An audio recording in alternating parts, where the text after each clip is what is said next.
Yo, what up, Pip? Going on? Pipple with the first. Let's go. Just in time. Yep. You just woke up? Oh, nice. Well, I hope you slept well. Hope you had a good day yesterday after we got off, you know. Woof. Office is a bit chilly. It's 68 degrees.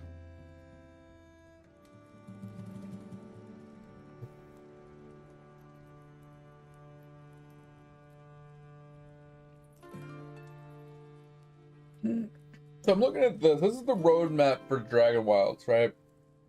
And this is kind of like what we were hoping for, right? So for the first quarter, December to like, I would say like February-ish, right? This is what they planned on doing, right? So they wanted to add the new region, Steel Tier, which we haven't made it to yet, Farming Skill, which we just started tinkering with.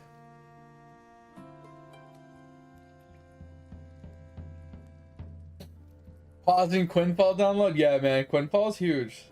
Then obviously they did some quest stuff, and then come March, they're gonna give us another region and the new tier, which is huge, and then fishing skill. This is gonna be huge. Dedicated servers, pretty sick. I like that. I'll probably won't ever use it, but then this is where things kind of kick up a notch right here, Dover. In June, when they give us prayer skill, this is where the game's gonna like kind of kick in, I think. I think this is where it's gonna like get kind of crazy.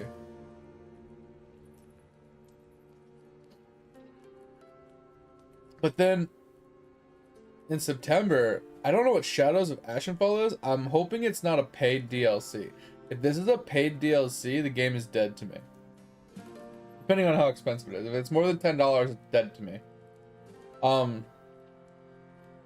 But like adding in agility, I'm curious on how they're gonna add it into this game to make it useful, but this should be pretty cool.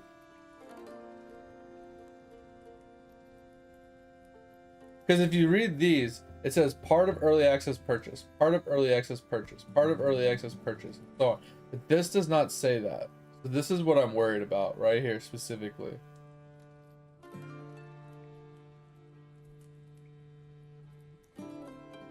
It's probably, yeah, it's probably less stam drain, more stam, you know, or like more regen.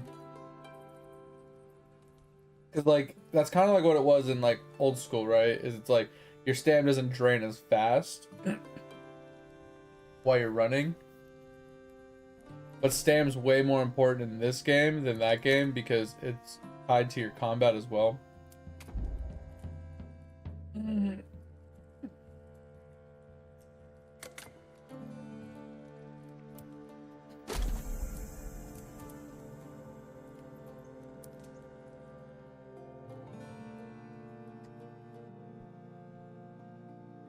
Antiquarian?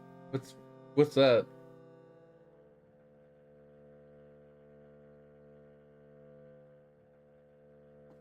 Well, that's what I'm wondering, Topher, is like we bought it in early access and it's still early access while they're adding like the zones and the different tiers and the skills, right? Which is fine, right? I wish they would have did it at a much faster pace and stuff. Oh yeah, the new Scion update. I forgot about that. Yeah, because they added stuff to the Scion, right? Okay. Um, that's fine, Topher. It's fine. I don't mind just hanging out. Just thinking like I'm worried that on full release they're gonna give us like a DLC and it's going to be a purchasable DLC to put the game further, because it says 2027. It doesn't say what month. It just says in 2027 they plan on releasing that other version, and I'm worried that that other version is basically going to be, hey, pay us $20 to keep going. And don't get me wrong, like they need to make money somehow from the game, right? They can't operate without making money, right? The only money they're making right now is box price. And I get that. Like, there's not really like any other way for them to make money. So I don't have a problem with there being some sort of numerical monetary value that goes into the game, because these games, the problem is that these games are hard to keep updating because they're not an MMO, they're not a live service. You can't really charge like a monthly fee, and you don't want to add too many. We're talking about this game, Benji. I was looking at the roadmap before we jumped in. I wonder if it's on the Steam page or not.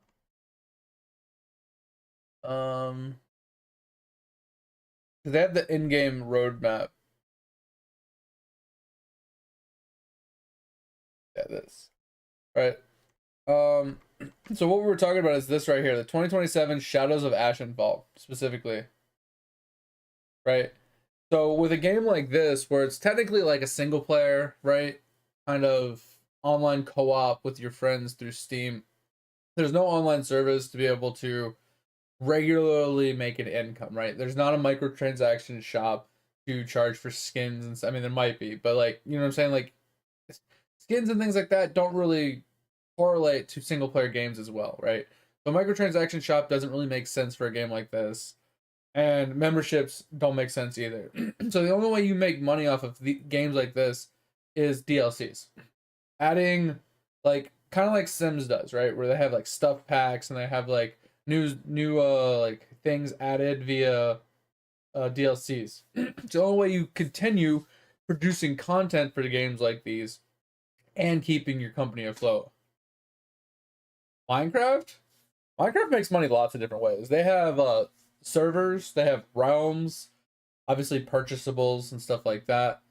But it's mostly they make money off of their servers, right? Like, pretty sure we can just Google it, honestly. How does Minecraft stay or keep making money? That's a good question. Minecraft generates consistent revenue, often exceeding 400 million annually through a diverse model beyond initial game purchases. So basically, so for the Bedrock edition,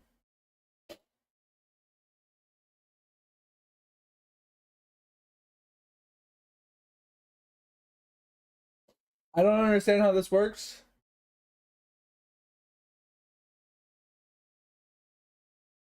I don't know how that one works. All right, so realms, merchandise and licensing, so apparels, books, stuff like that. Game sales, obviously, and then players often have multiple versions. So it's like they buy the game for one, but then they also buy it for others. So, I mean, I would say majority of their money comes from realm subscriptions. Obviously, people purchasing the game because it's so popular, but that's like kind of fluctuates pretty heavily. And then merchandise. You know, a lot of the kids, a lot of the children, a lot of people that really like Minecraft, they buy Minecraft stuff. Whether it's the toys, the stupid memorabilia, the action figure. Yeah, that's what I said. I already said merchandise. Because merchandise and licensing is like on that list as well. So it's mostly about the merch. I want to say most of the money they make is merch based because the game is so popular purely because of the first part that doesn't make any sense here is Minecraft Marketplace. Basically it boils down to people generating content, right?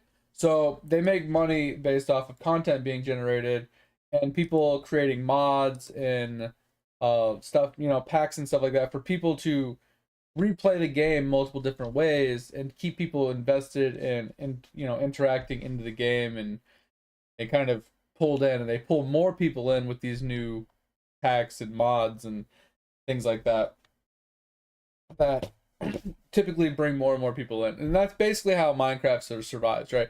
And obviously 400 million annually isn't a lot in the grand scheme of things, but you also got to take into consideration it's not a MMO. I mean, it kind of is because of servers, but it's not like a traditional MMO like World of Warcraft, Final Fantasy 14, stuff like that, where there's set dedicated official servers that everybody plays on, right? And everybody interacts with each other. This is like more private based, more, you know, one-off, gotta join a random server, and you don't know who you're gonna be playing with unless you know your friends, right?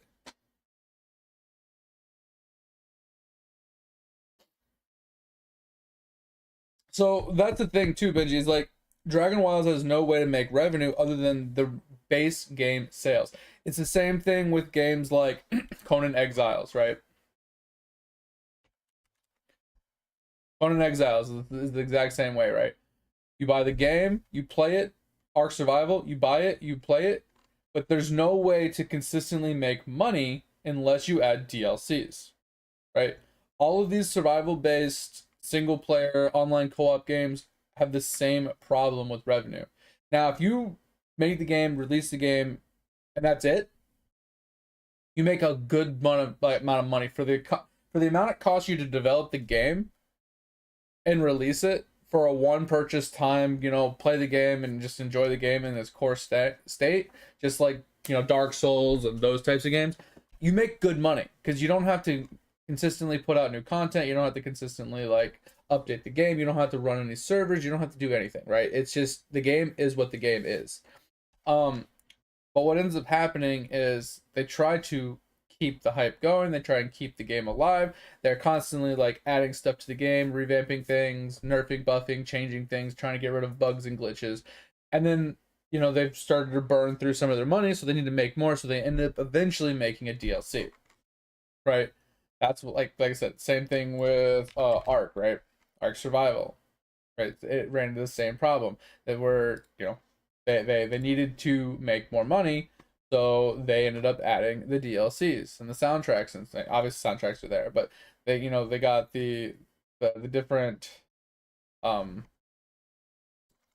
even think of what they're called. But they got the different DLCs for like when they added dragons and the different maps and the things like that.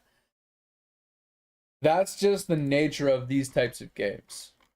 Like single player, kind of online co-op, survival-based S games have to make money in that type of way. Same thing with the Sims, things like that.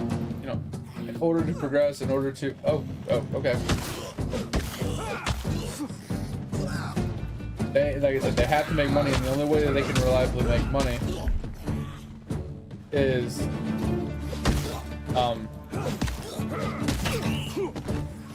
it's just giving us DLCs basically.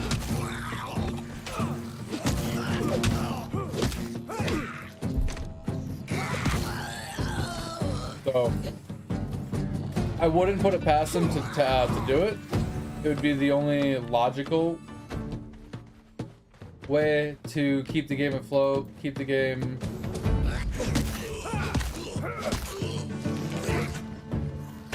keep the, you know, the business model going, and you know, all that jazz that goes into it.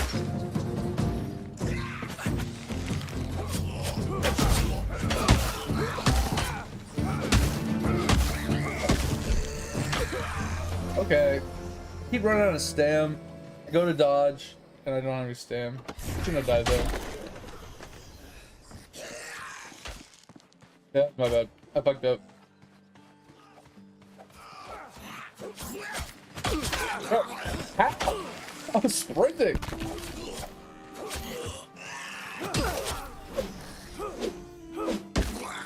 Yeah, you just got clobbered by the fucking...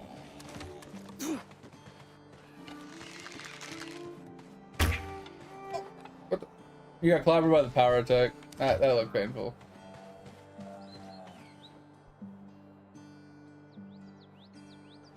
I mean, so that is a thing, Ben. Like, so here's the problem. As a business model, you don't want to take money from a winning product to put money into a losing product, right? Like at the end of the day, right? Let's say you have two products. One is netting $1 million profit every year. And then you have another product that is losing, you know, 500,000 a year. You don't want to take from your profits to break even on your negatives, right? You don't want to do that. Like, that's just bad business model, right? Because now your profits are half as what they were because you're trying to make something that's not working work. And it's not that that's a bad thing, right? Like sometimes it works because you get it through its slump, you get it to a good spot, and then it starts to make money and it starts to actually work.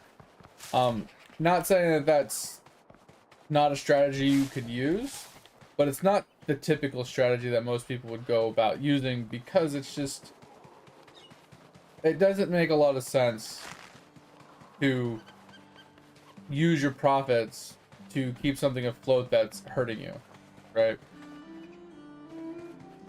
Just logically doesn't make sense. Now, it's not saying that they can't do that just to keep it afloat in the meantime. But at the end of the day, what ends up happening is they need to, for a game like this, they either they need to try and pump out content faster to get people interested in it, so they stop spending so much money in development and in testing and QA and everything else they're trying to do, right?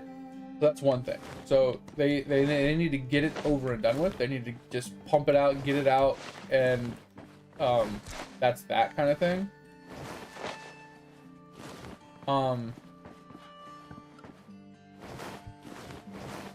So if they could pump it out and then get it out of their completely released and out, they have a chance, right? But until they can like finish dumping it out and pushing the content out or whatever, they're always going to be bleeding money, right? So in order to fix this problem of bleeding money, they have to finish development.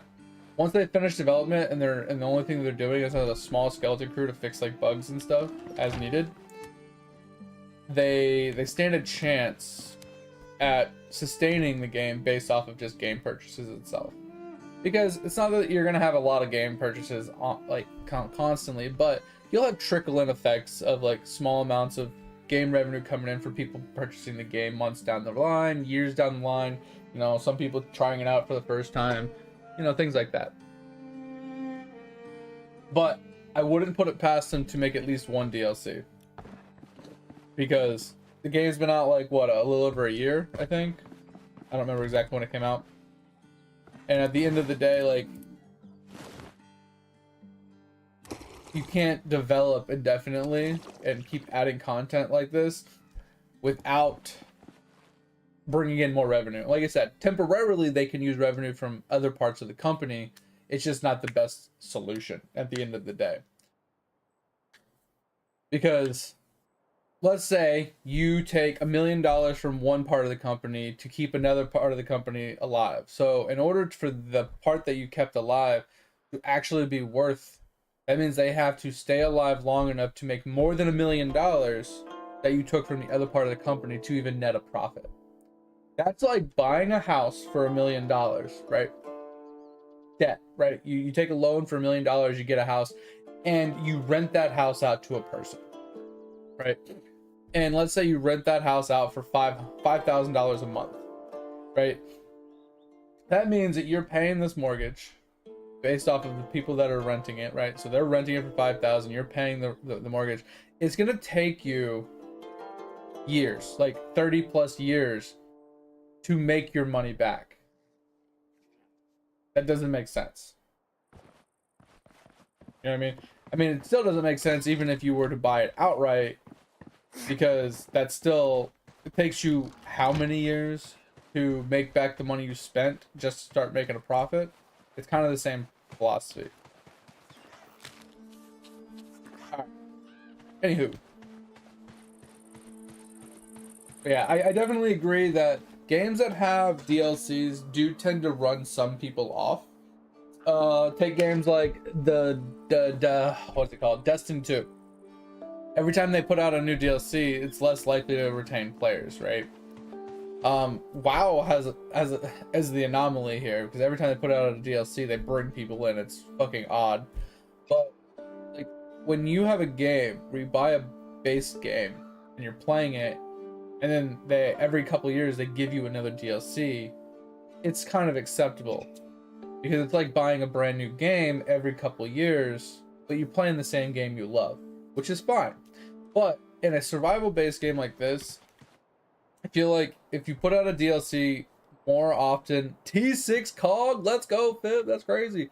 If you put out a DLC more often than every 2 years, you're just hurting your game, because like kind of like you said, Ben, is like it basically boils down to like, do I want to keep spending $20-$30 on a game every year to play it? But at the same time, there are people that will enjoy it, because if they enjoy the game, getting more content, they're fine with it, right? I don't know. It's a fine double-edged sword that you have to like find a good balance on, and there's no like right or wrong answer with this either. So I don't know. It's one of those hard things to kind of balance properly, and I do not envy the people trying to do it. However, what are we doing? I saw you left. All right. I think, Topher, what we need to do, sorry,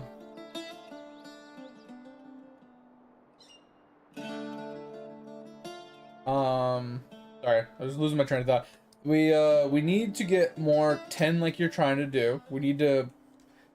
I think we need to push these quests a little bit more. And we need to do this dungeon over here in the swamps. But we probably need to catch up on some quests. We probably need to do this dungeon in both these locations. And I think we need to get our gear upgraded so we can move to the next zone. Because technically we can just move right to iron if you wanted to. I'm down. Like, it's fine with me. But I'm gonna go up here. I'm gonna try and find this quest, because it basically just wants me to go and find a statue in the rune crafting guild, which I don't know where the hell that is. But we're gonna try.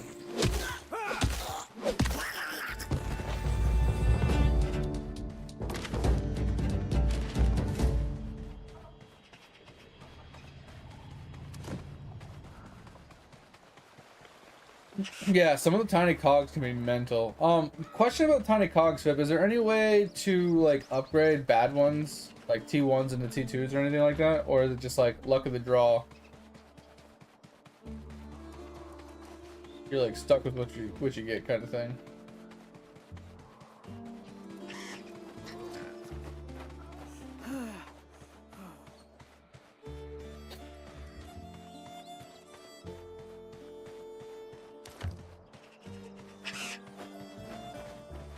It just seems kind of like a waste if you get a bunch of T1s, kind of like ribbons, right? Like, if you can't do anything with it, you're just forced to just throw them away and scrap them. It just kind of feels like a waste almost.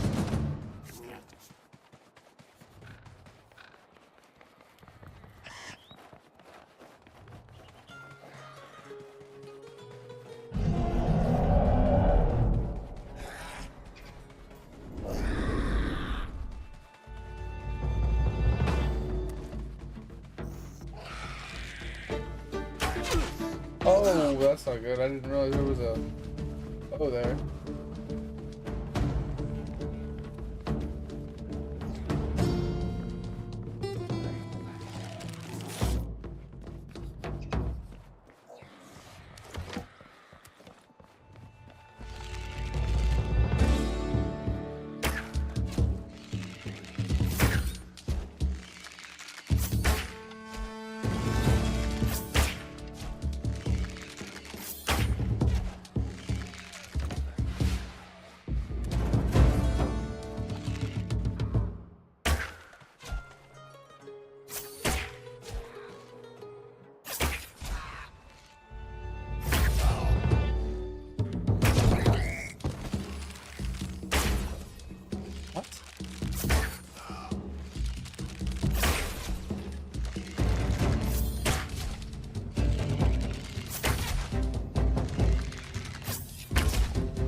Okay, seriously?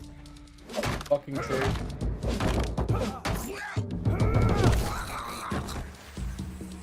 Fucking frustrating. I hate it when I get hit like that.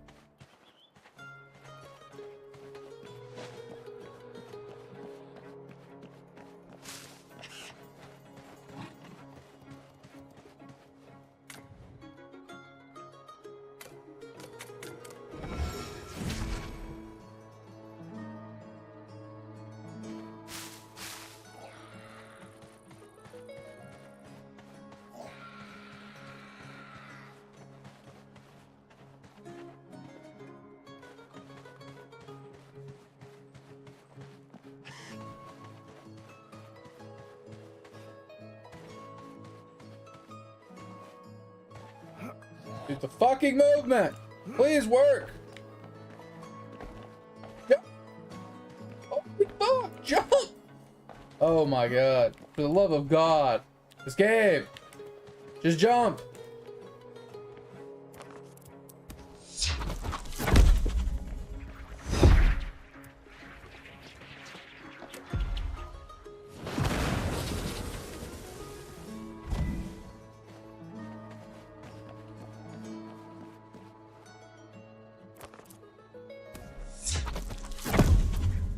Oh, and you don't jump. Great. Great game. Great. You just fall down like a freaking idiot. Ugh. Super frustrating, bro. Super fucking frustrating. Just don't do what I tell you to do. Can I? Ugh. It's things like that are just super frustrating in games like this.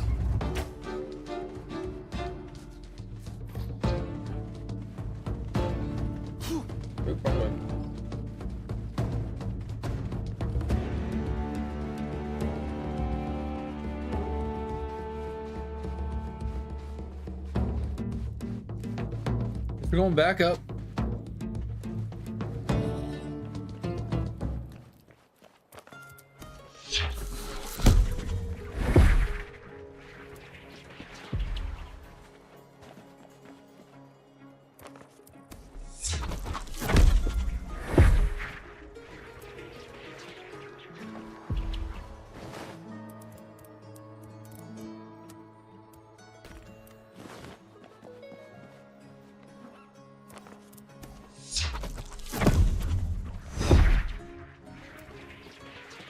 Why are you just what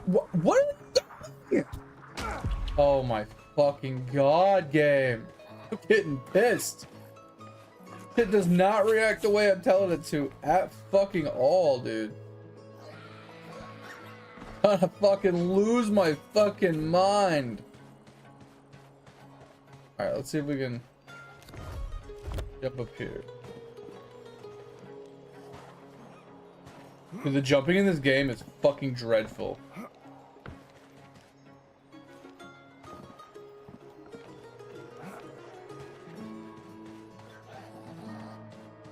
Absolutely fucking dreadful.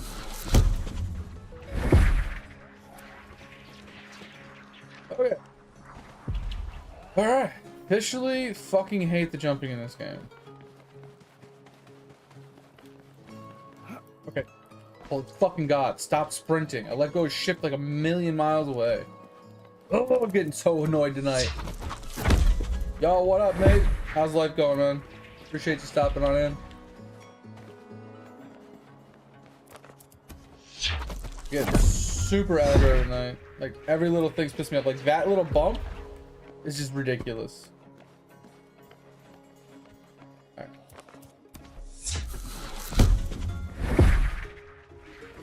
these little tiny bumps that are like making me not make these jumps is really pissing me off.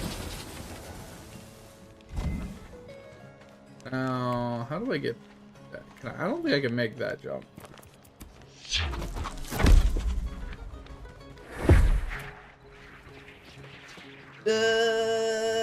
Okay, yeah, I can't make that.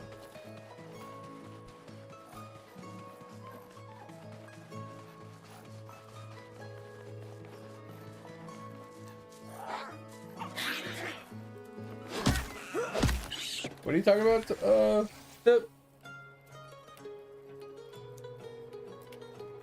Oh yeah, I mean, you're not wrong that T1s are really worthless, but I'm just saying, like, if I feel like they should be like ribbons, because like, what's the point of having like the ribbon system if you're not going to take effective it for other things, right? I feel like you should be able to upgrade them to the next tiers.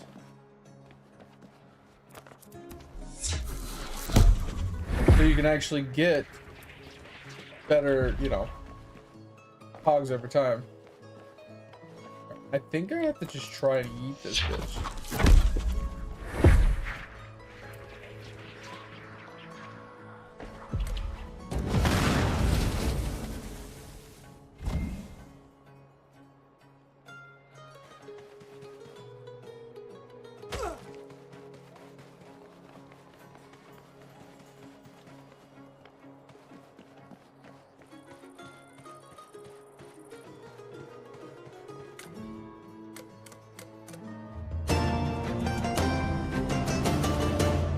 I got Staff of Light. What the hell does that do?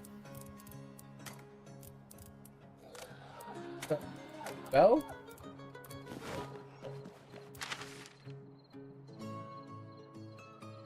Where's this Dragon Quest?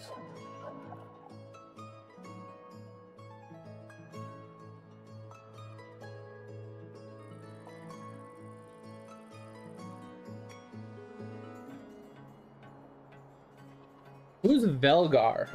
I don't know who that is. I wonder if that's the guy in the swamp. I'm doing pretty good, mate. Alright, let's head back to base and do the Restless Ghost.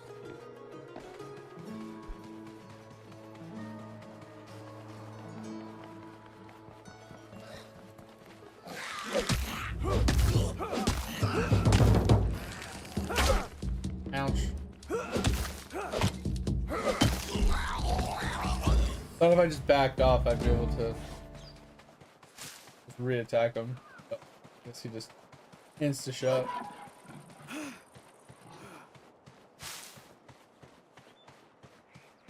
Ah.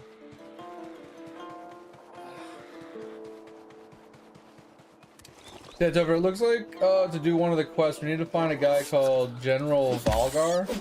I'm not sure if that's the guy in the swamp that teleports. If he is, I have no fucking idea how to kill him. But I also feel like there's a lot of places around like the starter zones that we haven't like fully explored, so there might be like a big goblin that we haven't fought yet to do that quest as well. Sorry, if you're talking in game as well, I completely am not paying attention.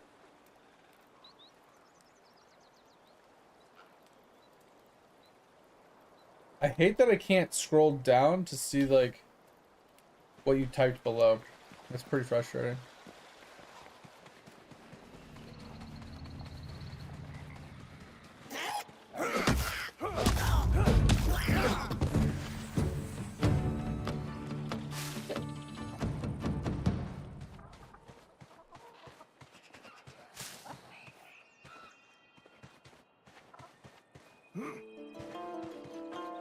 Oh, I think I need to put on... Do I need to do this?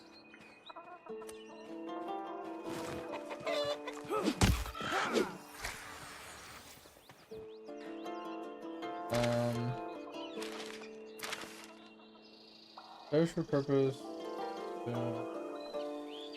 Lay to rest the spirit of the lost expedition member. Eh? I'm confused. There's no member. Where is he?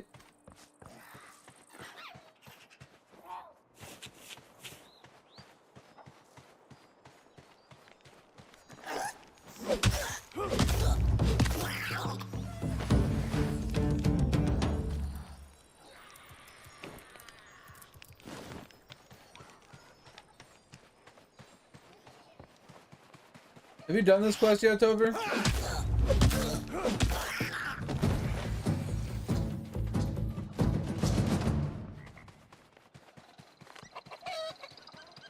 Oh, maybe I can only do it at a certain time. Isn't there usually a ghost here? Okay, maybe I can only do this one at night. We'll try and do this one again later.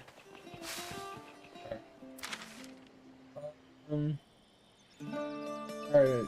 Wise man wants to teach you about life cards and how to recharge them. Okay.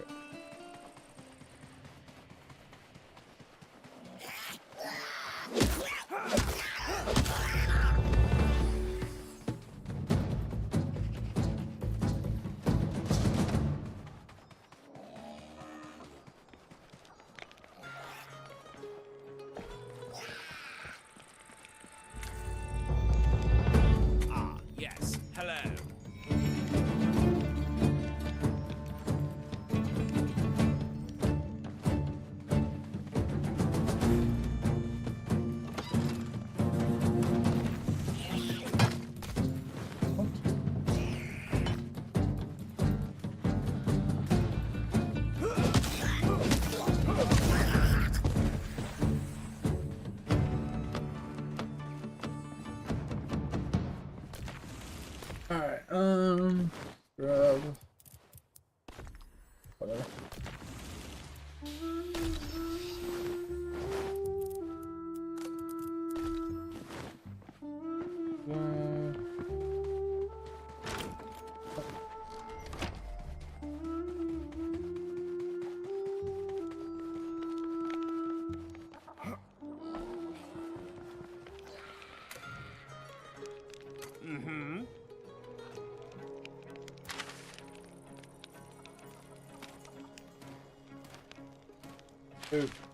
Okay.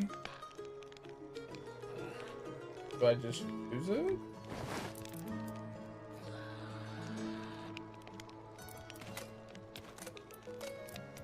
I'm confused now.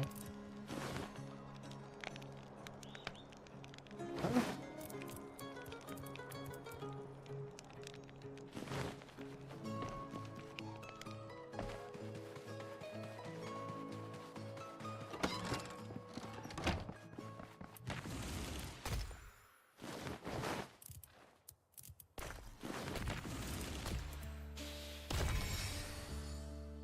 Did I just do that? Like, what? I'm so confused.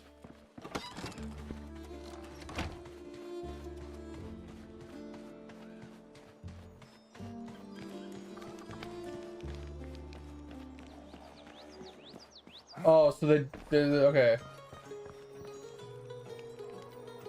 Oh, okay, so okay, they did okay. At least that's something. At least good to know. Right. Quest completed. Alright, so the rest of this goes. I think I need to do this one at night.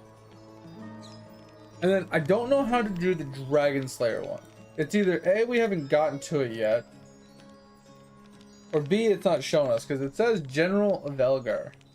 I don't know if that is the guy here or if it's some like guy in like a tower or something. I remember going into this castle and killing stuff at one point and then having to fight a dragon. So I wonder if we have to go into there. Kind of want to go explore and find out.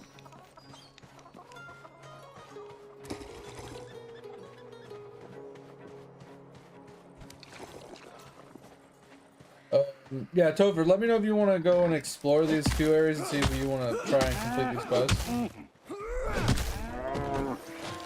If not, I mean, like I said, I can do it myself. It's not a big deal.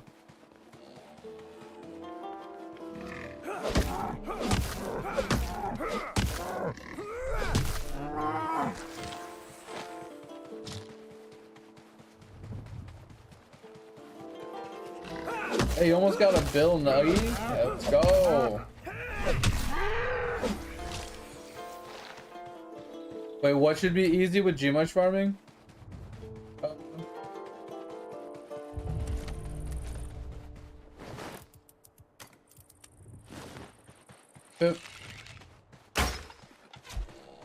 Oh, what? That didn't kill it? Come on. How are these not dying?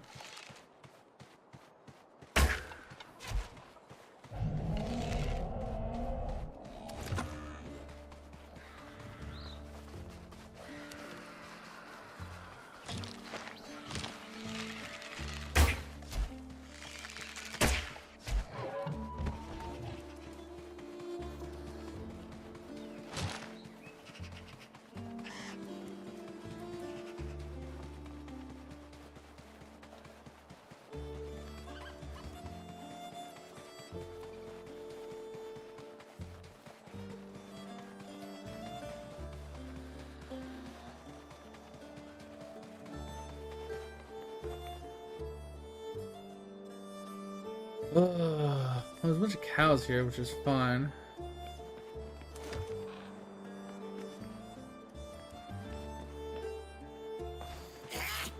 Oh, there's the thing that's over there.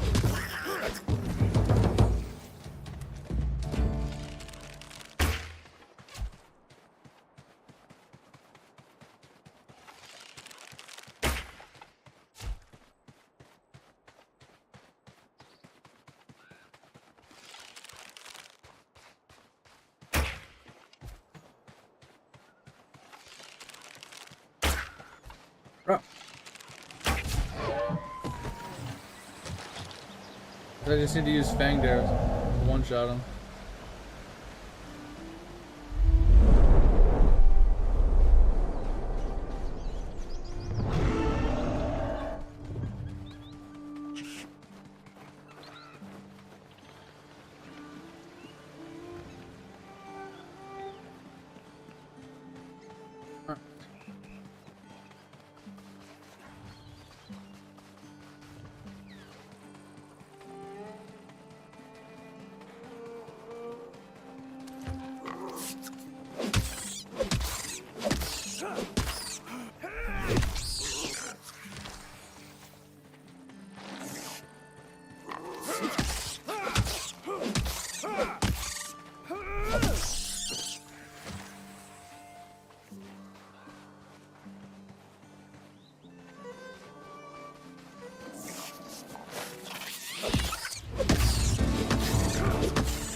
Ooh, lots of cows.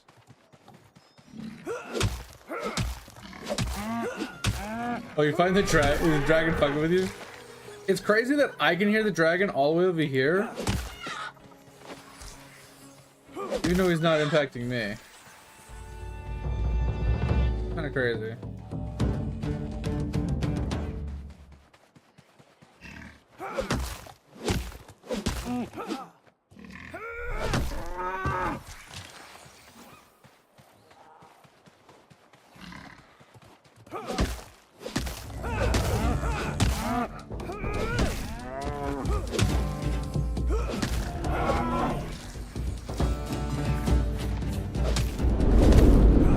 Oh, now I hear him.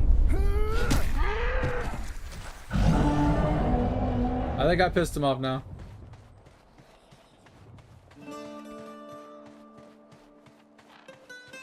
Maybe not. I don't know. Keep changing his mind, it seems like.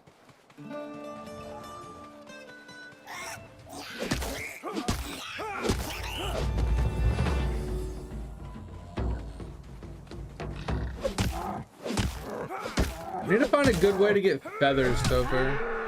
I know you can kill the birds, but the birds only drop like 1 or 2 feathers. I mean, do chickens drop them? Because chickens would be a good spot, but we just don't. I don't see a whole ton of chickens. It seems like, yeah, that chicken gave me 1 feather. Unless there's like a whole ton of them, I feel like we're not gonna get a ton of feathers to make a ton of arrows.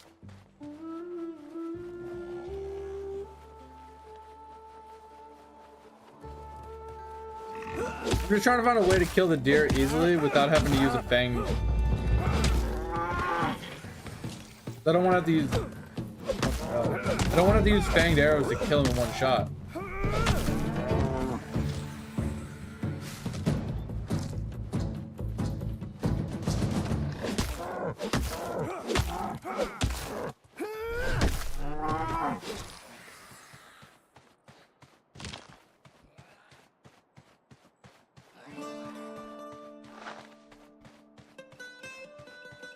Oh, you're talking about getting the moons by farming Gmush, because you know you need to farm Gmush anyway.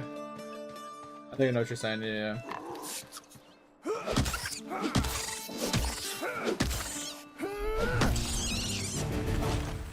20 crowns. Let's go. Yeah, I checked last night. I think I'm at like 28 or 29 crowns.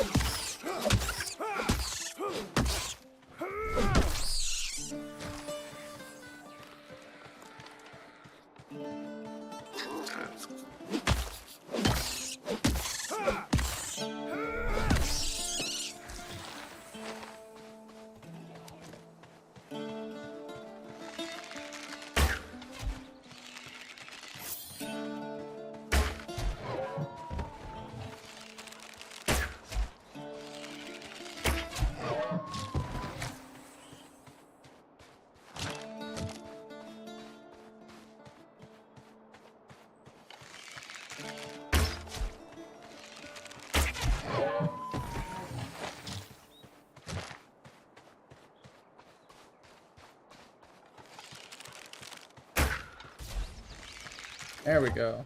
If you get a good clean headshot, you can kill him in one shot, but sometimes it's pretty hard to hit that headshot, depending on the angle you're at.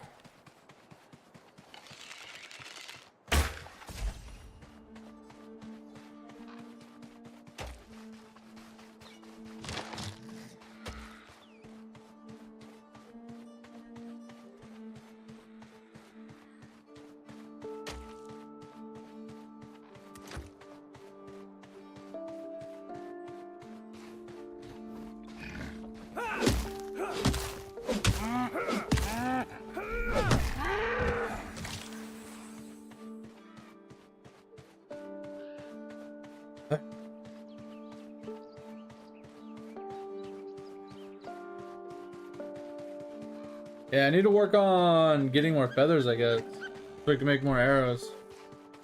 That seems to be the one thing holding us back right now. Or at least make sure we're maintaining feathers. Or to maintaining arrows.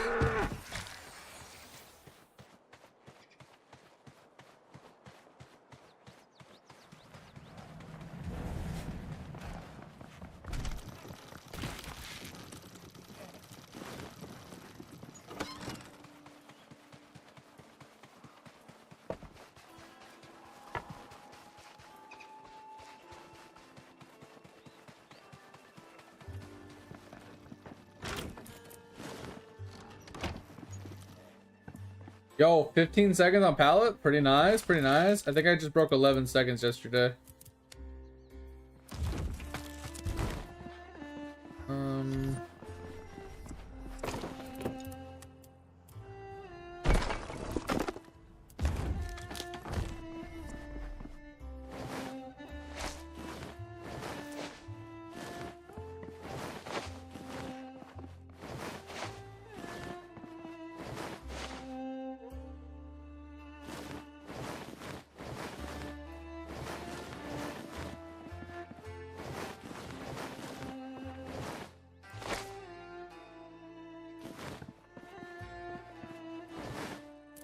I got 2 wool thread. I think that's something you just went and farmed, right? It's in the box.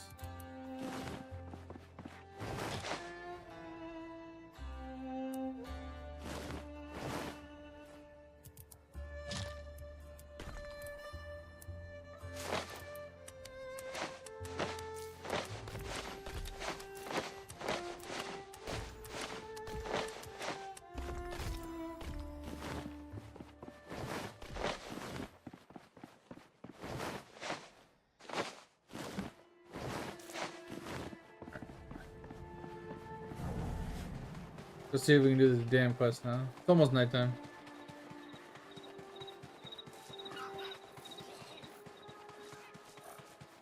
Alright, yeah, so there's that ghost.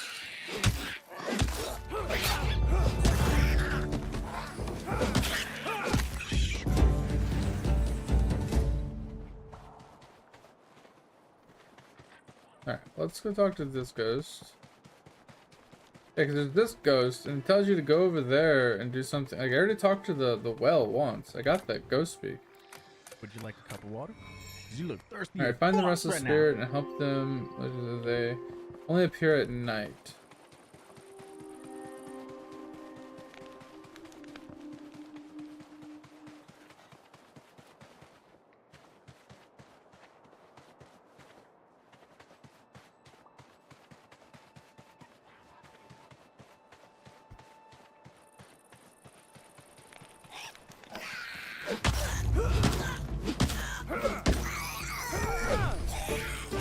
Really? How did that not hit them? I'm confused, Topher. This quest isn't making any sense.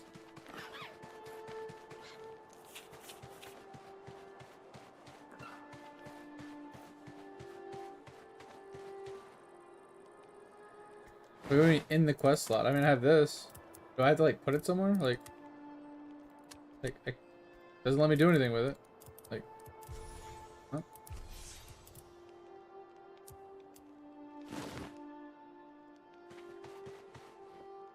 Yeah, I know. I picked it up from the well, but it just tells me to do something with the spirit. And the only spirit I see is this one over here.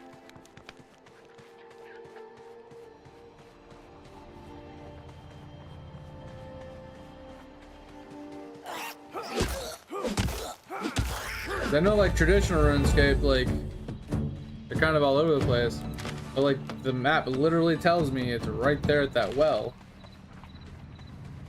So that's why I'm confused. Like it's not giving me a direction. It's not giving me any indication of like where they're at.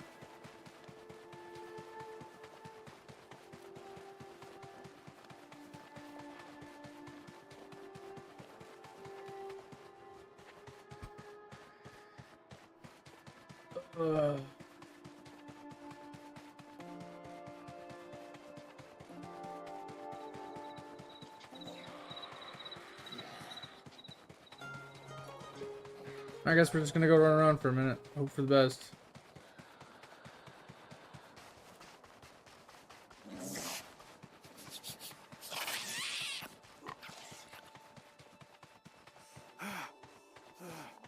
Yeah, I was wondering because I had 2 points in it, and I'm pretty sure I maxed it out last time I saw it, and now that goes up to 5. So I need to, yeah, I need to get a couple more points. I need to level up a lot of my characters in order to do that. All right. Well, I guess it's not here.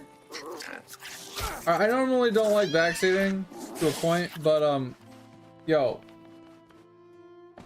Jesus, Jess, I don't know. I'm gonna call you Jess. Would you mind directing me to where these damn ghosts are? Since my quest obviously isn't updating.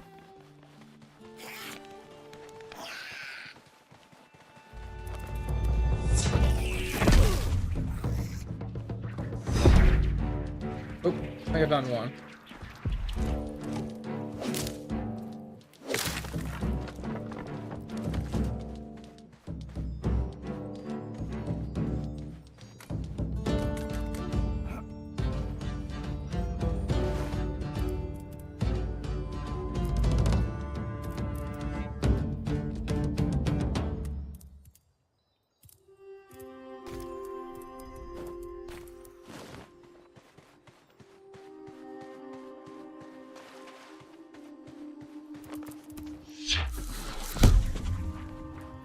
Wait, what was in patch notes?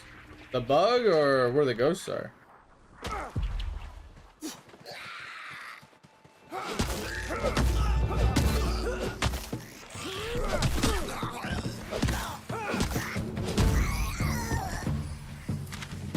Hey, he was still just telling me over there, so.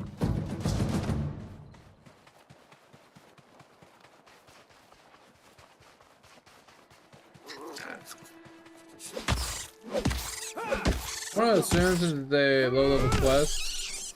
They're mostly all in this low level zone. It's hidden in places, but it's almost not nighttime anymore. But don't have much time.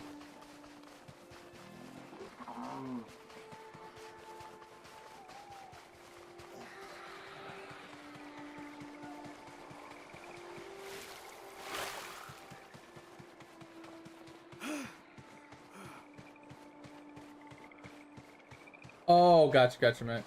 Oh, mate was the one that said that patch notes. I was like, wait, what?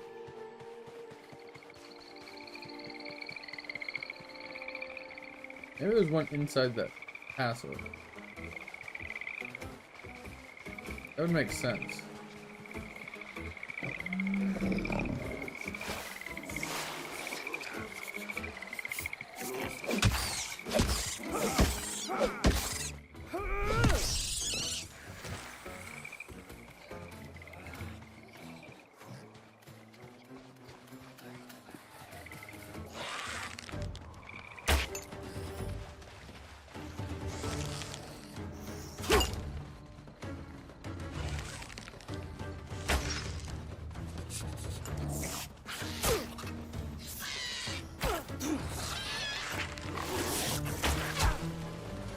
Ugh. Okay. The fucking accuracy on these guys is fucking ridiculous.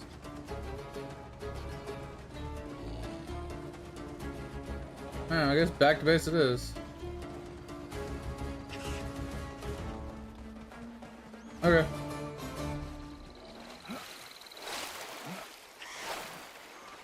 Might have to Google the those two. I need the other two ghosts, and I need to figure out the Dragon Slayer. I want to assume the Dragon Slayer is actually up there. We might go up there. Give that a shot.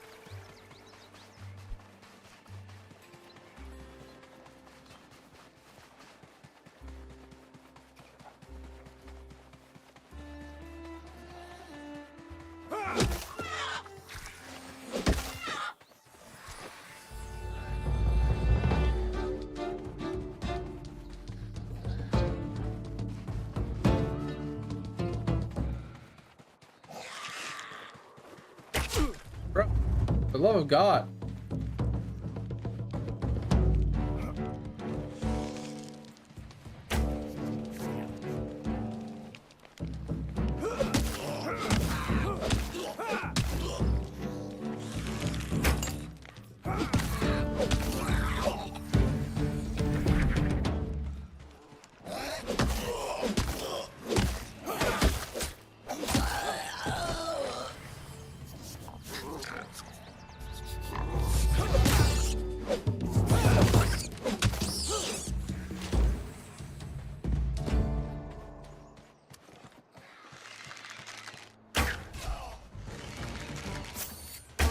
Oh my fucking God, dude. So what are you done?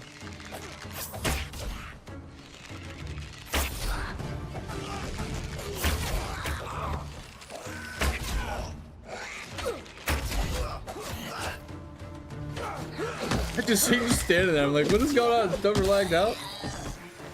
Yeah, I thought you were lagged out for a second.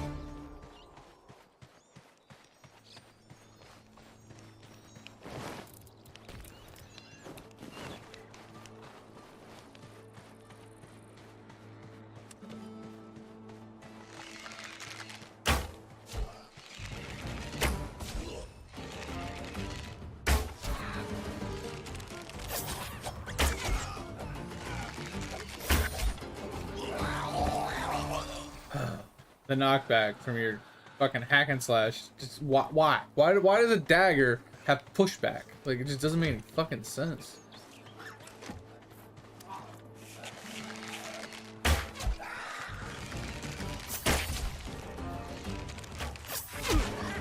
Oh, there's an archer up there.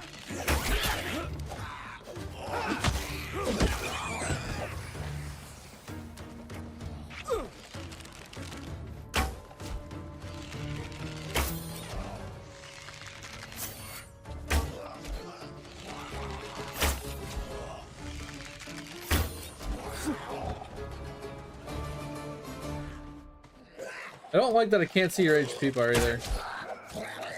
And I guess I can't shoot through you. Bro, there's so many little fucking issues in this game that they just...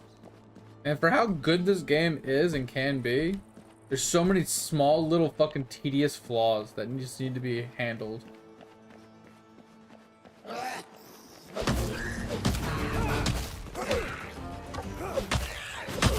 Okay, we're dead.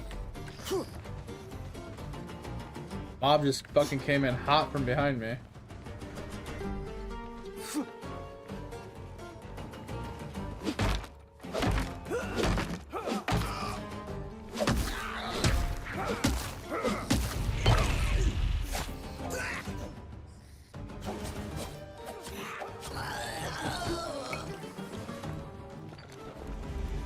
Guy fucking destroyed me, bro.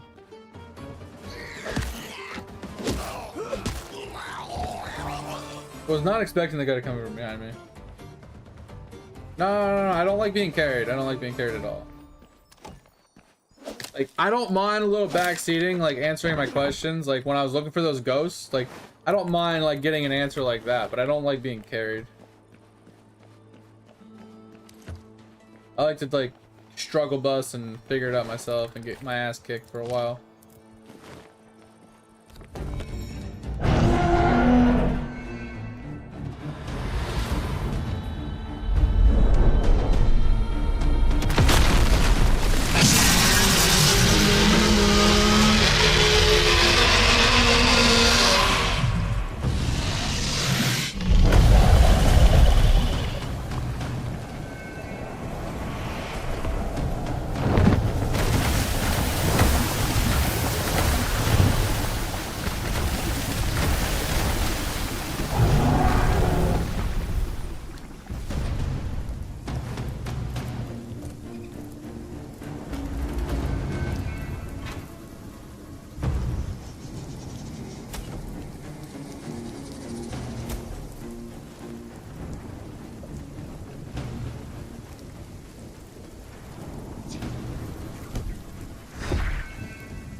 Bro, why does the jumping suck so bad in this game?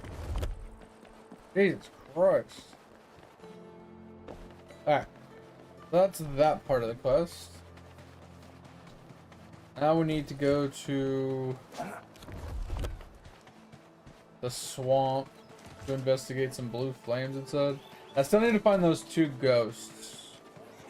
We gotta wait for nighttime, and I gotta investigate for some ghosts.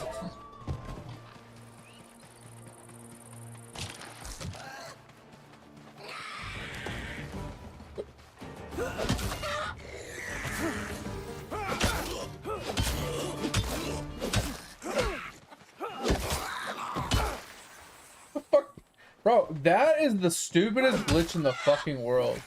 Mob is dead and I get fucking whacked for like 30 damage. So frustrating, man. It's funny too, it's like I complain like in almost every game we play. But everything I normally complain about is like stupid dog shit ass fucking bugs. Or just things just not working like the way it feels like it should. Like jumping. Should just fucking jump.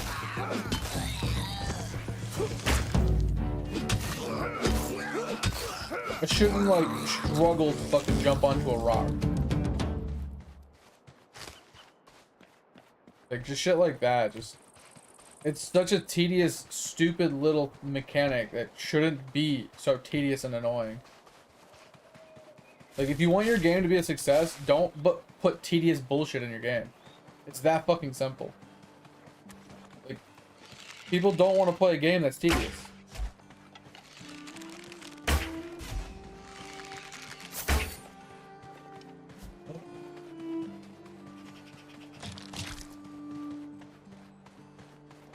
Trying to farm like deer, cows, and chickens so I can make us food.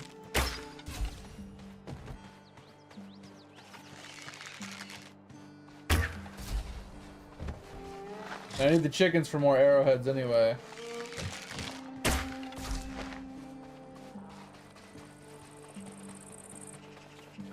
I need the feathers, so. I've just been running around literally just fighting those 3 things in our base. Yeah, I should pick up the red berries too so we can make more thirst.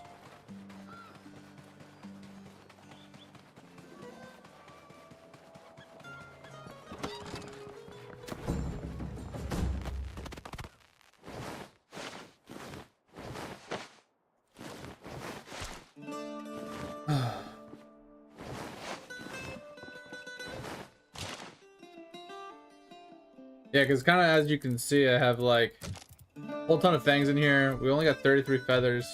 We can make a whole bunch of fang feathers, or fang things for us. Which is kind of nice. Oh. I hate you cannot access the same chest at the same time. So fucking, so many things wrong with this game, bro. So many things wrong with this game. Right. Let's go toss these on the fire.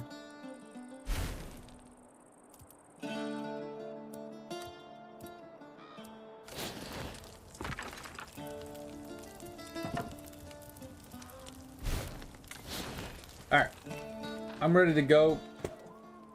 The next problem. Alright, so this is something we had to do anyway, Topher. This next part. Yeah, I've been putting all the raw stuff in the middle chest. But I'm just pulling it all out to cook it right now. So this is where we need to go next. It's the other dungeon that I was talking about going to do anyway, in the swamp. So we can teleport over and then run down whenever you're ready.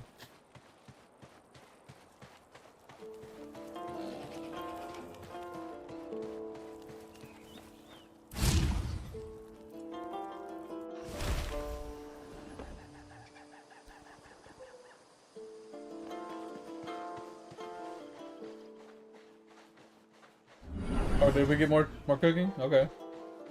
Yeah, I haven't really tinkered with most of it anyway. I kind of don't like the way that the recipes get discovered. Like having to interact with a certain thing or having to touch a certain item.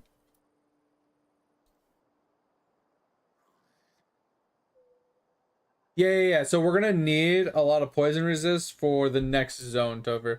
So not this yellow zone, but there's a zone connected to this yellow zone. That's just full of poison clouds. So we need like poison potions, poison resistance food, stuff like that.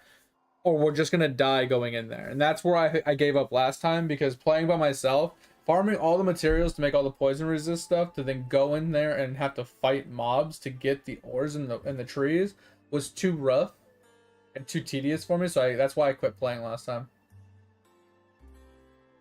As doing it the duo is much easier. It's much simpler.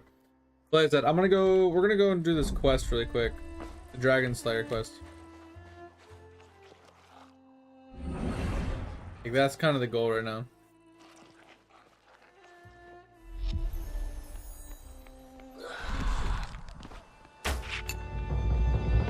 Did you have to pull?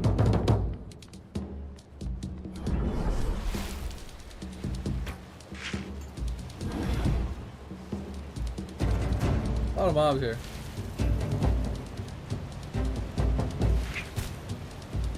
That guy's still trying to snipe my ass. Like a fucking mile away. I feel like if I go down there, I'm dead.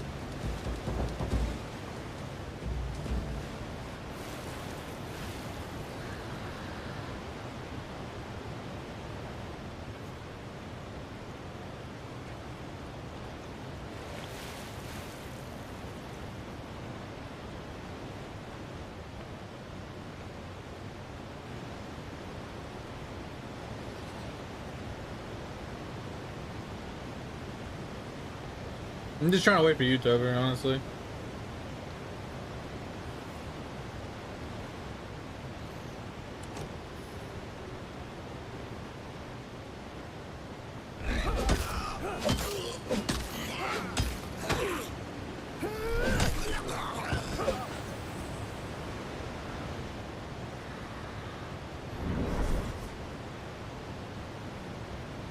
I mean, I'm trying to do the next dungeon, and I feel like doing the dungeon by myself just isn't the right play. I could. It would just be a lot easier with you.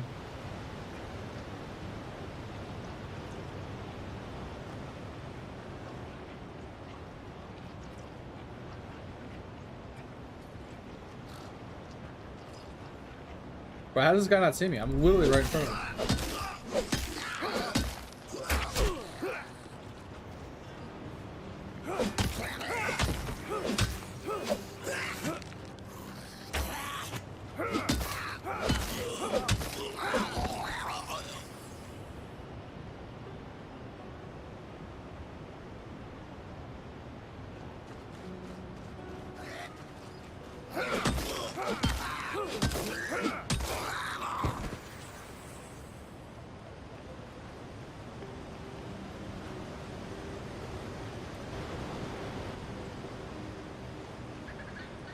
No, I'm fine. I don't ever actually put the shield on.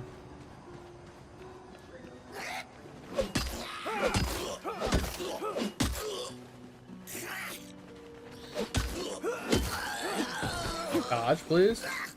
Oh my god. Get me with a double. I wasn't expecting that. Okay, seriously? Okay. For the love of God. Attack where I'm aiming. Thank you.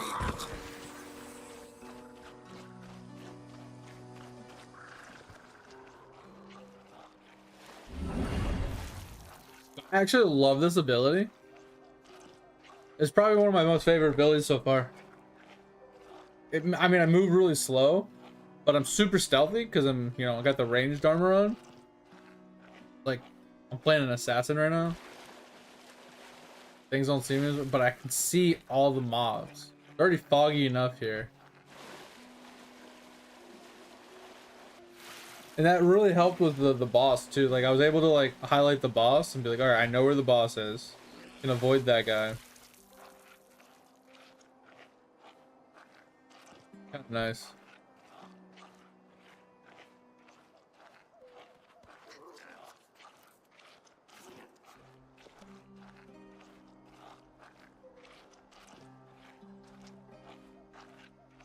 Yeah, I just threw a bunch of stuff in there to cook. I threw like a stack of 70 of one thing. I threw a stack of like 80 in another thing. I just figured, like, why not just toss a bunch of stuff in and come back to it after we do the dungeon.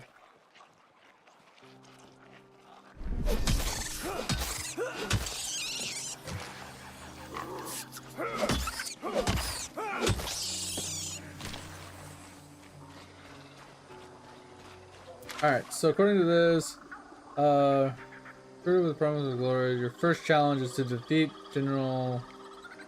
Okay.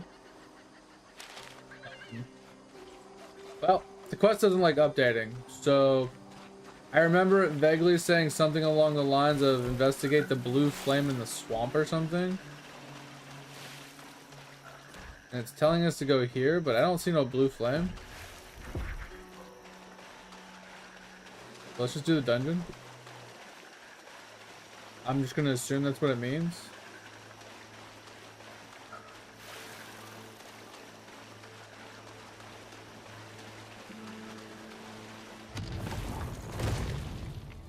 No, we need to do it anyway.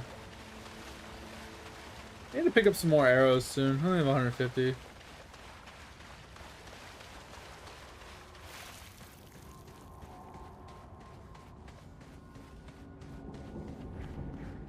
Which isn't enough for now.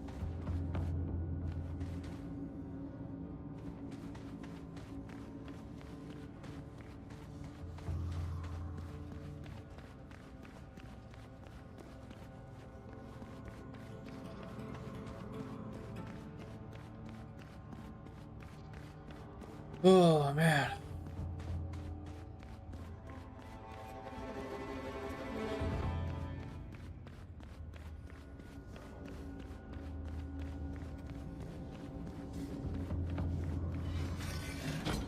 Oh, okay. Wasn't expecting that one. Ouch. Wasn't expecting the double attack there. Oh, oh. Run hot.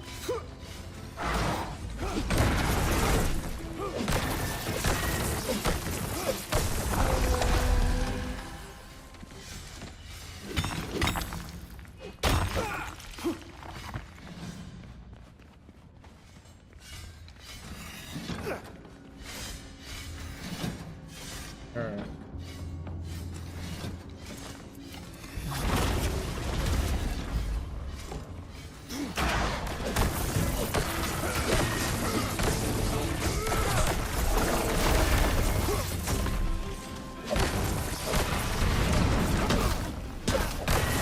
I like hitting dodge and nothing happening, game.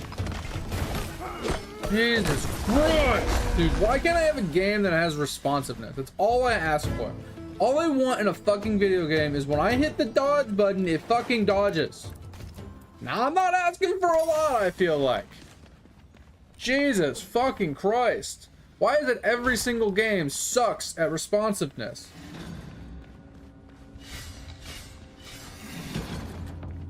I don't feel like I'm like asking for a whole lot here. 3,300. That's crazy.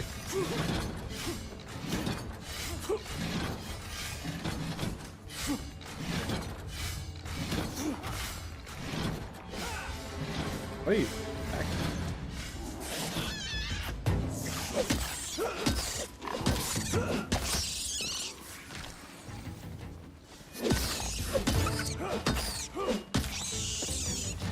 Chest in there.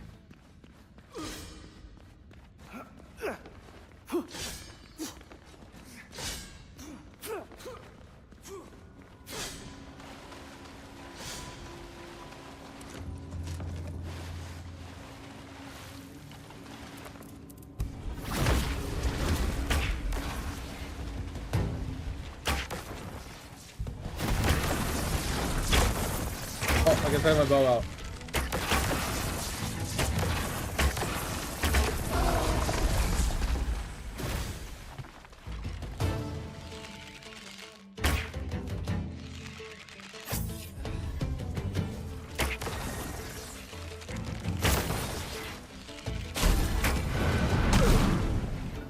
I thought you were gonna put down a snare? Because mine was on cooldown?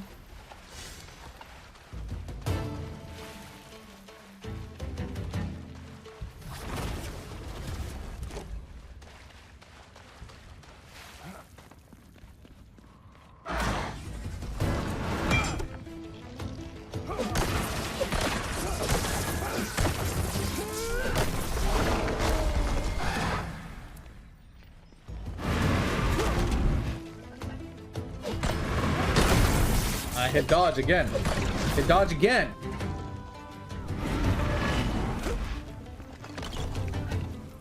No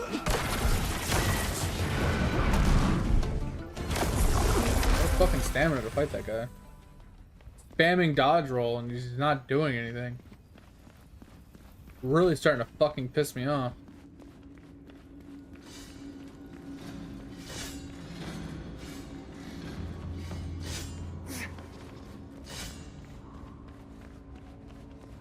Woohoo! I'm bringing guests. I think there's like 7 people in that room. Guess they decided not to follow me. Oh shit!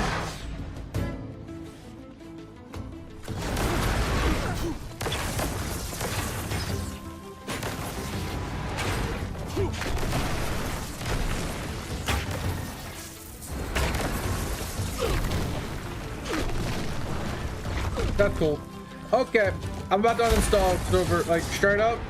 That and I tried to attack 6 times. My character just stood there and just didn't attack. I'm getting so fucking frustrated today. Nothing's attacking. Nothing's responding. My dodge rolls aren't going off. My attacks aren't going off. I'm just getting so pissed. It's just so frustrating today.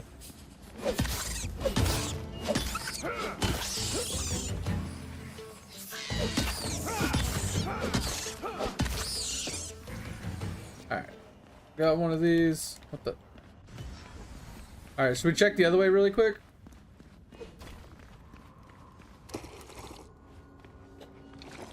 Let's really went one direction.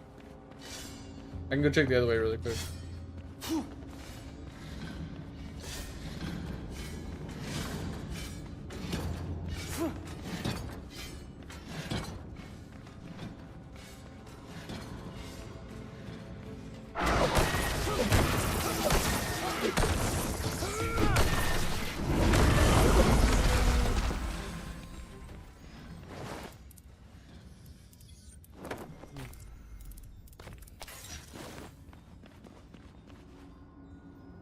There's a statue? No, I did not. I just want to check. This place is a dead end anyway. It was just a chest.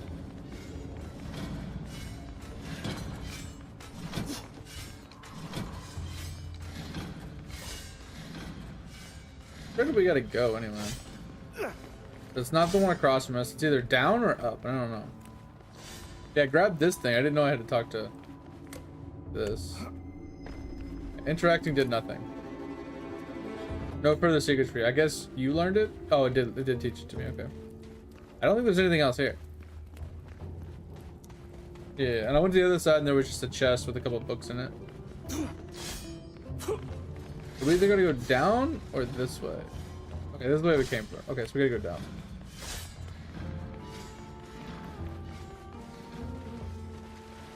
Oh, shit. I saw you stop and I'm like, okay, why is he stopping? Let's go around him. And I walked right into the blades. That was me just being impatient.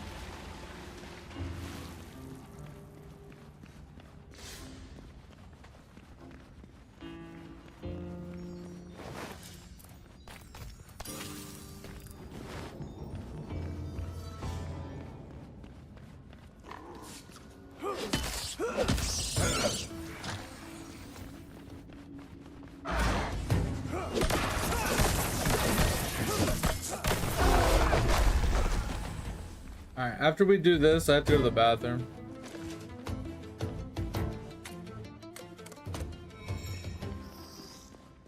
Alright, so now we gotta speak to the old man again.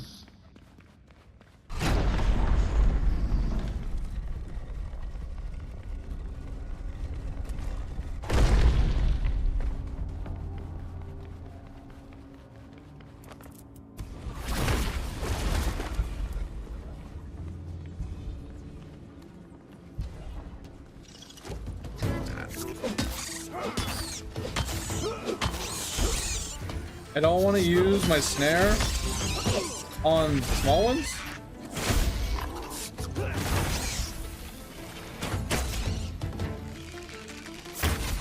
So I was trying to go in to kill the small ones.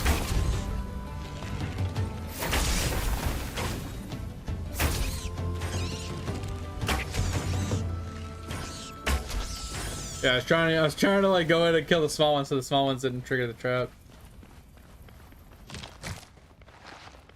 Alright, that should be everything. I'm gonna go to the bathroom really quick while since we cleared this out. I'll be right back.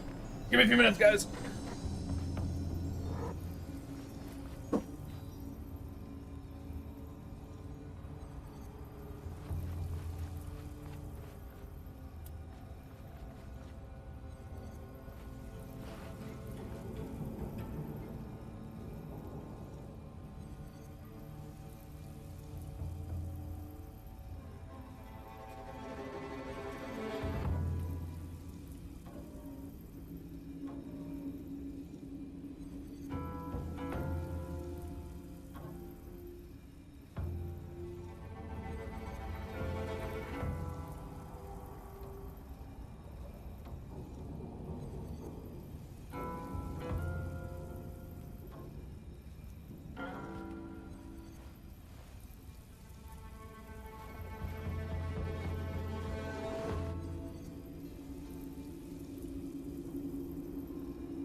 Oh, all right, we're back. Oh.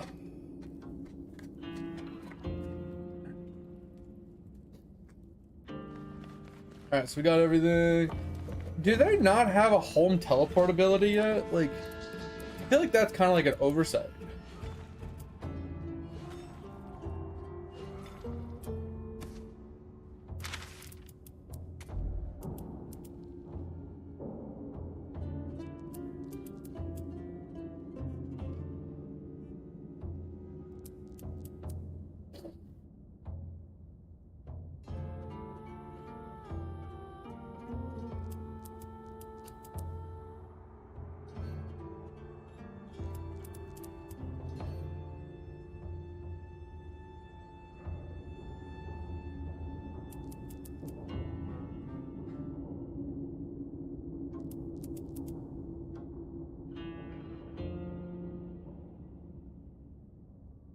Well, that's kind of cool.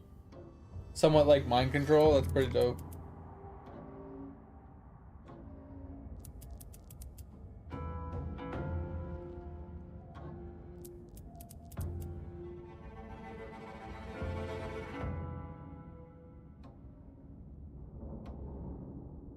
We got greater confusion. That's pretty sick. Yeah, I'm confused. Like, is there not like a home teleport skill? I feel like that's like a staple for RuneScape.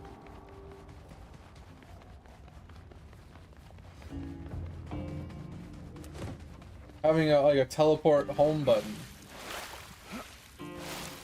Huh. Seems kind of like a waste.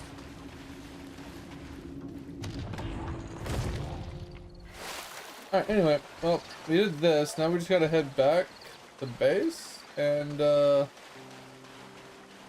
talk to the wise man for the Dragon Slayer quest.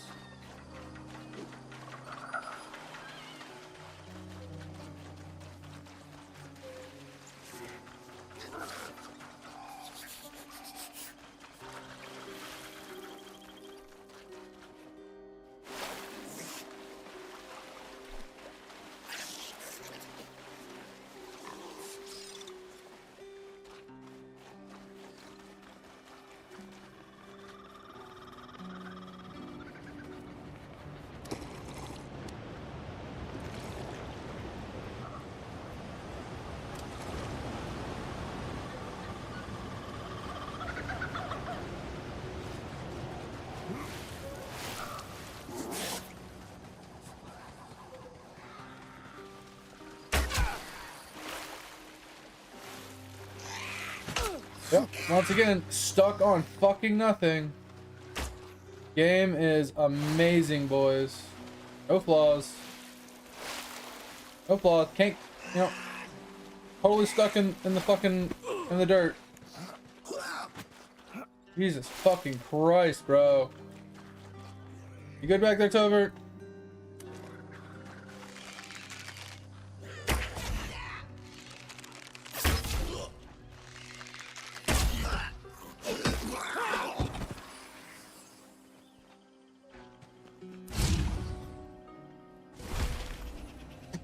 Jesus Christ, bro. It's just the stupid tediousness. It's like the only thing ruining my experience for this entire game. It's literally how tedious some of this shit truly is.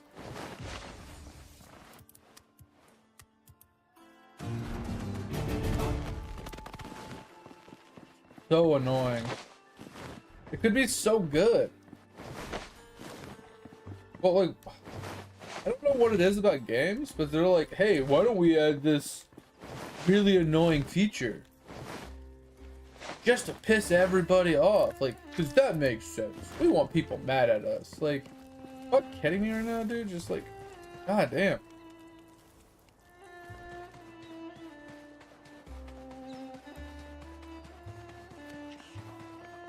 Yeah, so I don't know if you know what meat I was trying to make, Tover. It's like the tier 3 meat or whatever. It takes like cow, chicken, and okay, gear yourself up and push forward towards Gornfell and search for Kathanon or whatever her name is. But yeah, it's Deer, cow, and chicken meat all together is what I was trying to make. Was I think it was this, the mixed grill. I was trying to make this. Yeah, that's the thing, Penguin. It's like I'm not that's the problem with a lot of games. Like, the games are fun, they have a lot of enjoyment, they have a lot of cool things in them, but I feel like almost every game has like a tedious mechanic that could be fixed or tweaked to make it less tedious. And I feel like the less tedious your game is, the more likely it is to succeed. Because I feel like people are more willing to play a game when there's not tedious annoyances that are bugging the crap out of them on and off throughout the entire experience. The less things that are tedious and annoying, the more likely people are to play your game for longer. Like, if you get into a game and you're kind of getting hit with a lot of tedious movement, or animation locks, or body blocks, or terrain glitches and things like that, or just annoyances when it comes to items dropping on the ground, constantly filling up your inventory, or, you know, storage problems, or crafting and like repairing problems where you have to, like, oh, I have to go over here and I have to find this item, and I have to go find this item, and then I have to go find that item, and then I have to go repair my item, and then I have to go grab this item and this item and this item and this item, and then I gotta go repair this item. It's like, if you consolidated a lot of these annoyances into one fix and made it simpler, your player retention and total playtime per player average would increase. And that's what you're shooting for in games like this. You want the average playtime to increase and your player retention of coming back on updates to be higher.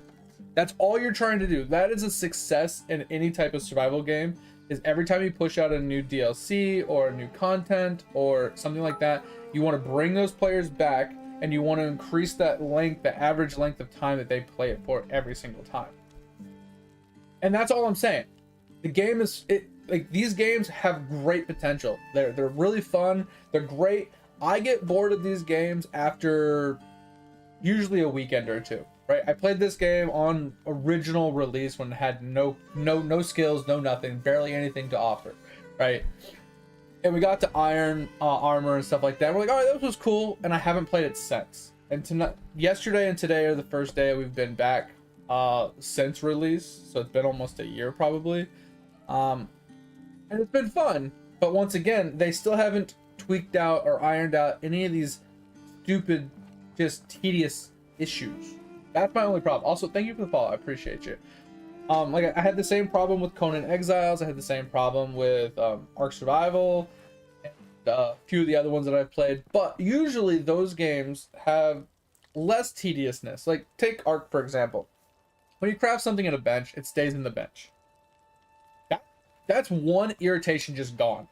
If I craft something in this goddamn bench, and it stays in the bench's inventory, I already am 100% more enjoying the game than I am currently, because tossing a bunch of stuff on a grill, coming back to my floor being flooded with items after I've already gone exploring and looting and stuff like that, or a friend of mine has cooked a bunch of stuff and I come in and accidentally pick it all up, like, that's just a super annoying issue that shouldn't be in part of the game at all, period. Just end of story. And then on top of this, if I need to repair something, I can't put repair goods on a bench, so I should be able to fill the bench up with, like, crafting materials that are used to craft and repair, so then when I go to repair, I can just repair my item. I don't have to go and find the item out of a chest somewhere, then bring it back over and repair my item. It's, once again, another stupid, tedious mechanic. And obviously, terrain issues, that's going to happen in every single game. The hope there is that the devs take it, you know, they kind of play the game themselves, and they smooth out some of the textures and make it less irritating with some of the texture problems, right? Yeah, and that's what I'm saying. So there's a lot of ways to fix it. Whether you add an inventory to each bench, so the bench holds the items, or B, it just says, hey, I will access any storage chest within X amount of blocks for me. So blocks would be like this platform is like a 2x2, right? So it'll access anything 2 blocks by 2 blocks around it. So if you put a bunch of chests and you just fill the chest with a bunch of crap, it'll access any of the things from the chest.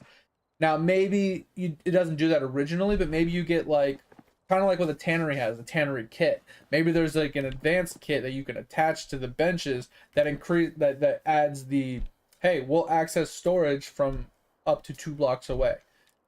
That would be sick. That would be a great fix, and it would simplify so many problems with this game. Like I said, it doesn't solve the problem of the terrain, but that is just a never-ending issue that you're going to run into a lot of problems. They just need to smooth out some of the textures and stuff, and that's a lot of effort. But then like the animation locks, like if I'm in the middle of like a swing, like I'm in the middle of the swing, and I have to finish that swing before I can like do a dodge roll.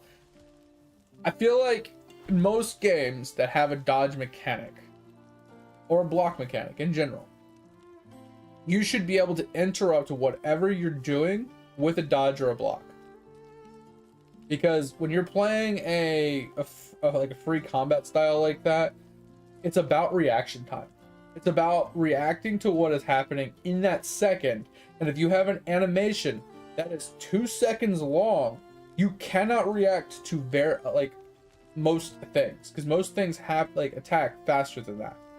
So you see this guy winding up to do a big attack, and you're in your 4th attack, like you're like, oh, boom, boom, and you're in this animation right. No, you're in this animation right here. That long animation, you're dead. You're just smacked by it. There's nothing you can do because you cannot block it and you cannot dodge out of it. So I feel like if you're going to have a dodge and a block mechanic in a game, you need to allow them to interrupt whatever it is you're doing. Anyway, let us take a gander at tier 2. Wait, what happened to our crafting bench? Oh, you moved it. Okay. Is there tier 2 leather armor yet? We haven't gotten to it yet. Because I know we have the copper armor and copper arrows and stuff. So we just got the melee. Okay, that's fine. I'm just kind of curious. Yeah, because we got. Yeah, so I unlocked the Staff of Light, which is pretty dope. Not gonna lie.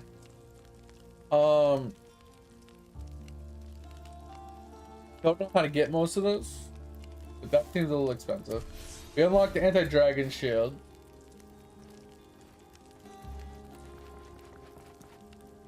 Might be worth making one of these for when we do go up against some dragons. But I don't think we need anything other stuff out of here right now.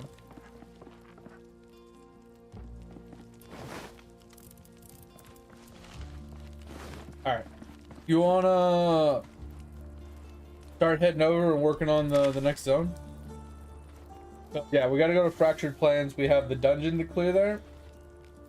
And then we have whatever it is we have to do over here. I have no fucking idea, because the quest is just not updating.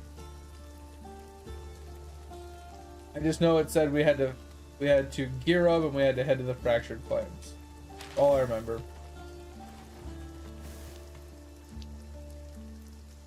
Yeah, I can cut some trees. What do we need trees for? Like, we need ash trees? Is that what we're looking for?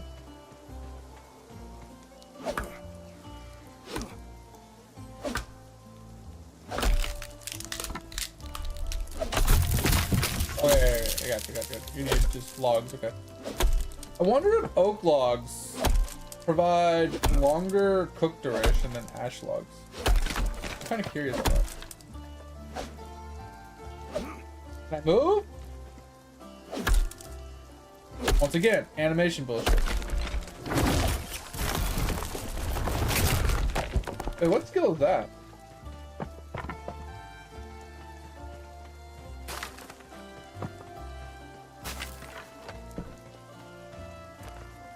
They have the tree cutting one.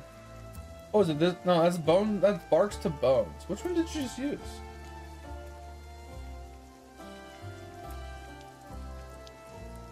It's all good, Kratos. We're just playing this. That you run around.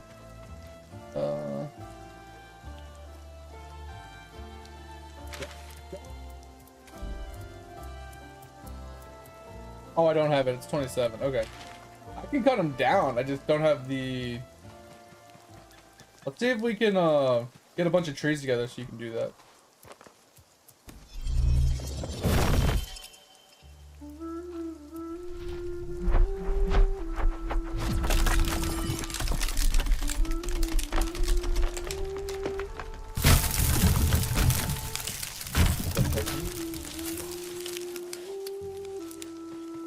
See if we can roll some trees together. Hey, bird nest. First one I've seen. Can't really move it all that well. Okay.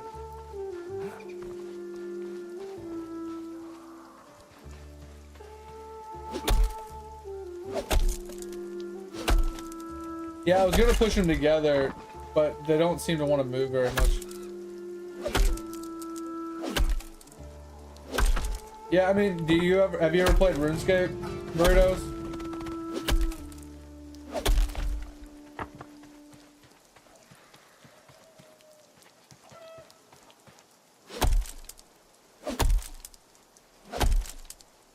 So it's basically just like any of the other like open world survival games, like Ark Survival, Conan Exiles, and stuff like that. But it's based in the RuneScape universe on its own like separate map from RuneScape. But it follows the same like skill premise. You know, you got wood chopping, you got like agility, melee, range, magic, stuff like that. It's got the same like mobs that you would find in RuneScape and stuff like that, which is pretty cool.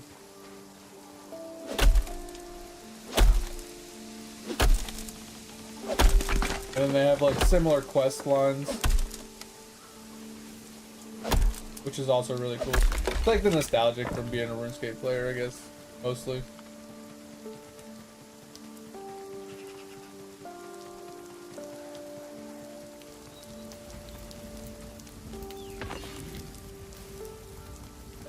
Does the grill not take fuel? That's not what I wanted to do. Never get this fucking control click versus shift click correct.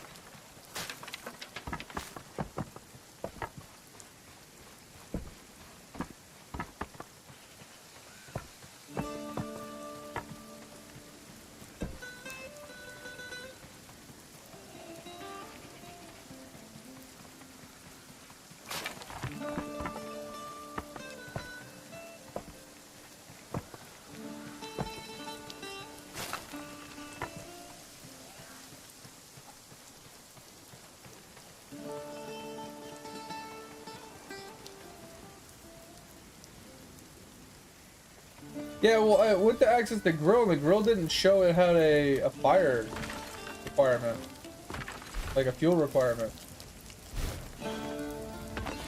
Like, I don't see a fuel requirement in the grill. Like, where is it? You know what I'm saying? Like, that's what I don't understand.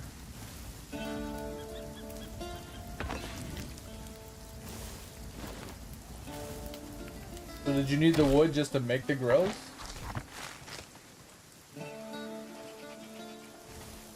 Oh, that's sick.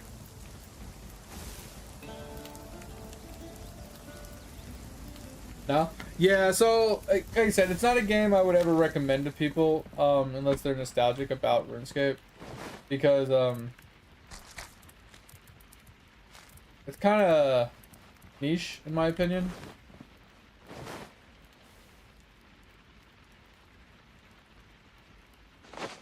Sorry, I'm reading chat. But long story short, basically it just boils down to, it's just a survival game, right? So you go into the world, you have to get food, you have to get water, you know, you have to make things, stuff like that.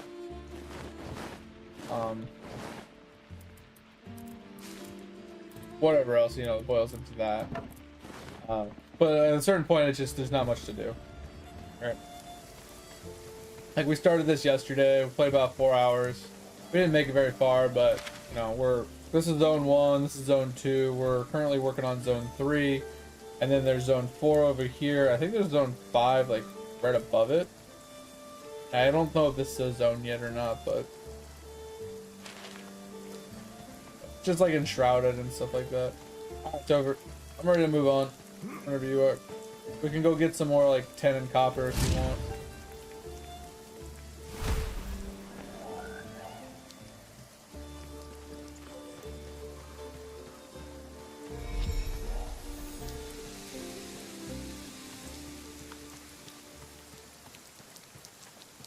Investigate the tower. Alright, so we gotta go to the actual tower.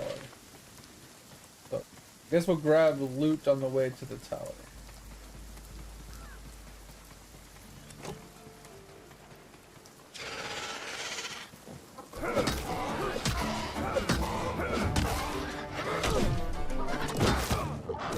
I'm dead. Oh my god, I live with 2 HP. Terror birds? No joke, bro. Terror birds are no fucking joke. That shit hurt.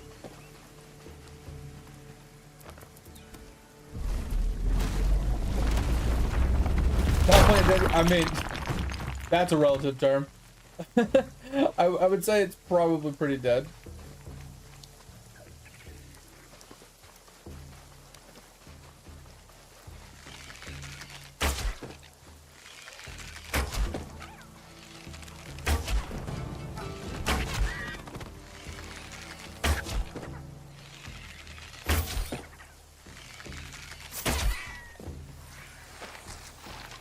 It's a single player kind of survival game and not that many people. Bro, I kid you not, every time fucking Giggle comes in to say something, he gets hit with an ad. It's like Twitch knows he's coming in to troll my ass. And they're like, alright, gotta hit him with an ad.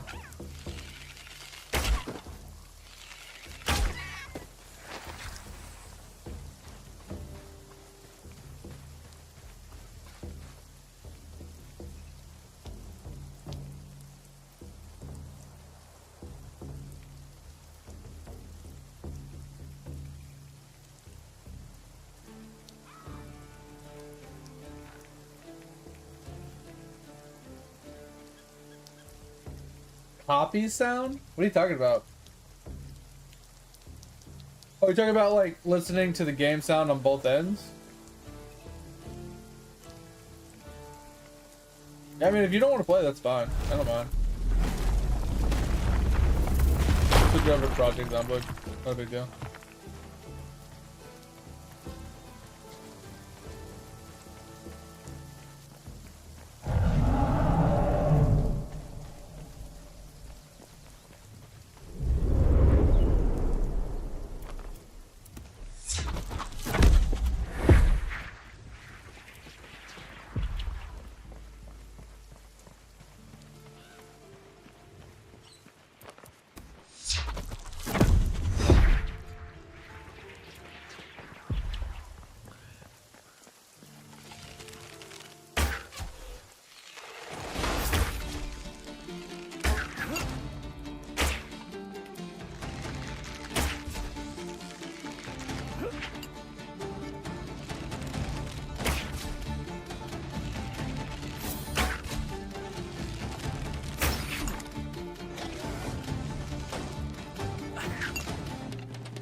Yeah, Burritos, did you want to play some more Project Zomboid?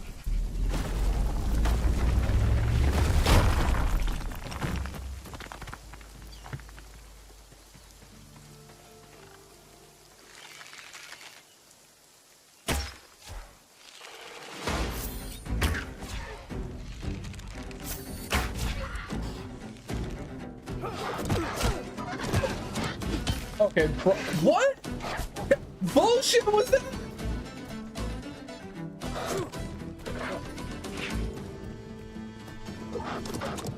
What kind of bullshit was that? Like legit? A fucking bird walked up and chunked me for 98 fucking life in like 2 chomps. What the fuck was that?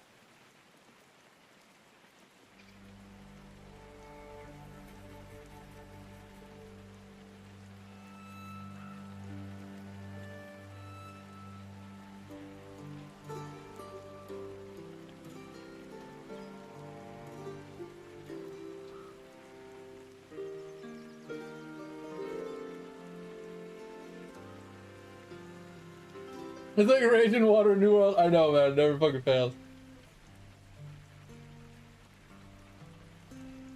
You're not gonna be on for long. Okay, that sounds fine, Verdos. It's not a big deal.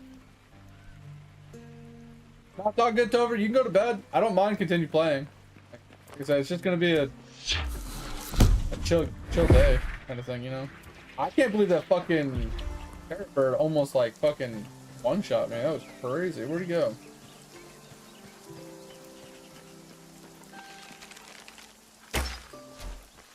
I want nothing to do with these fucking birds, dude. I'm gonna have to like start snaring these birds. If there's more than one, like fucking bitch, dude. Okay.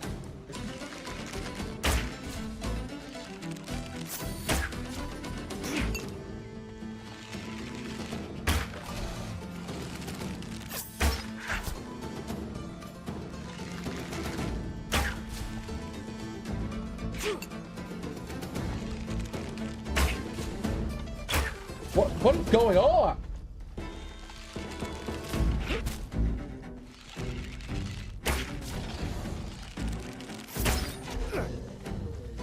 Game is driving me up the fucking wall right now. Holy fuck. Alright, there's 2 terror birds there. That is not good. Terror birds are honestly the problem. Let's get rid of this guy. So we don't get surrounded.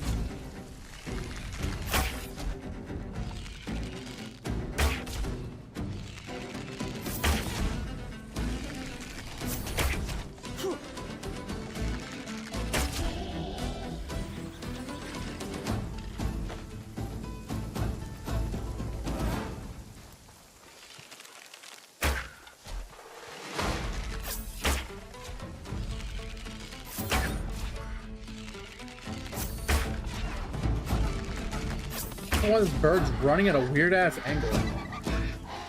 You going to bed, Tover?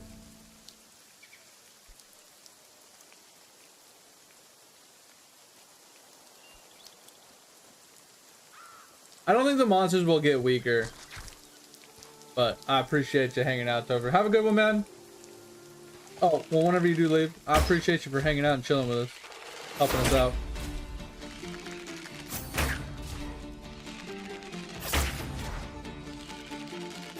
Yeah, fuck these terror birds, bro. I'm trying to read chat. You got like 700 messages in the last 10 seconds.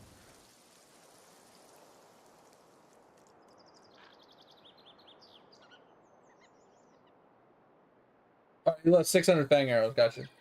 That's what I was trying to read. And then I saw the night part. That you're going to bed and stuff. So. Oh, in here?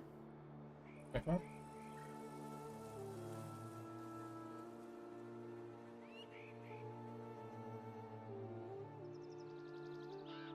What? Oh. Oh, bloodlust diminishes. Oh. Interesting. Maybe? Maybe it did make them easier? I don't know.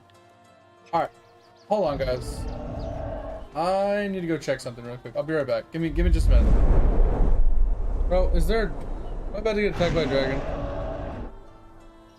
Can I pause it? Hopefully that paused. I'll be right back.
Alright, I'm back. Alright.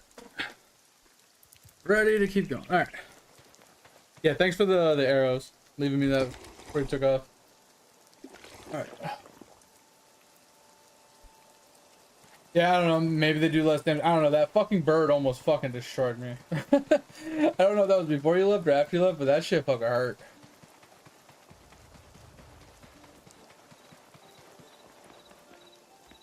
Now it's nighttime. That's not good, because I think they get stronger at night. Not 100% on that.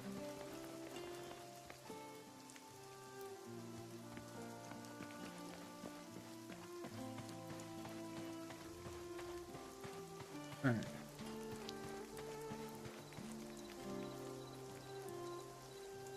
Anyway, we gotta make it to that for the quest.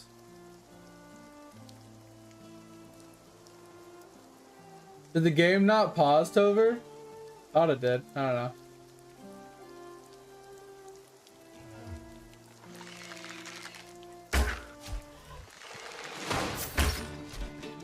Oh shit!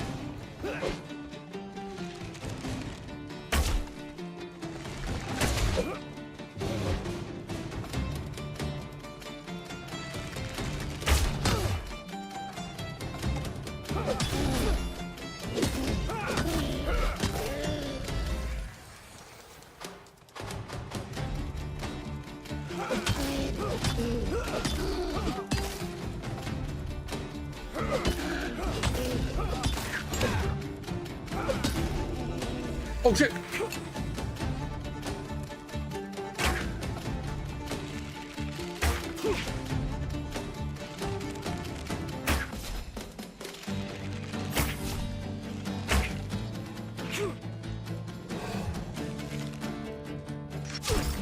Okay. I'll just wait on that one.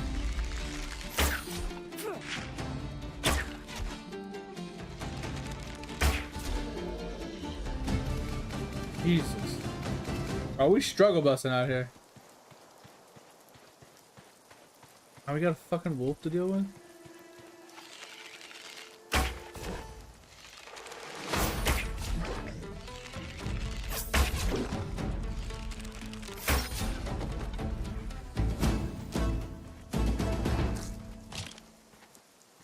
Yeah, fucking terror bird, bro. Can we get a fucking break?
Oh.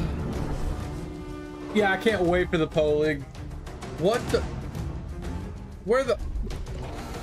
No, we outie. We fucking outie, bro. Where the fuck did all of those just pull from?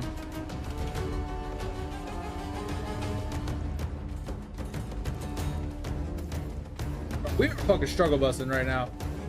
Something absolutely fucking massive. Like, what is going on here? Mobs are just respawning where we leave. Random groups are pulling. Yeah, so, like I said, we were talking about it yesterday. I was thinking about, I don't know if I'll try it, but the Shockwave Totem build sounded pretty interesting yesterday. And, I definitely most likely going to start as Chains of Command. Like, I had a lot of fun playing Chains of Command last league.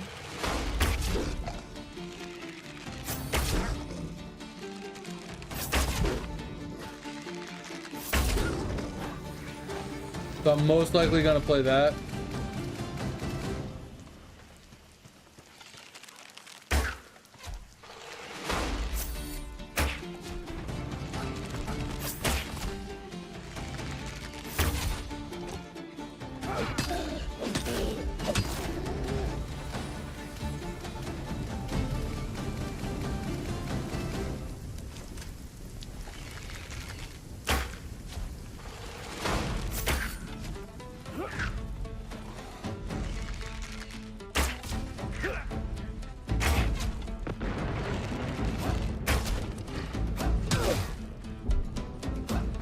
That drains my stamina. Are you fucking kidding me?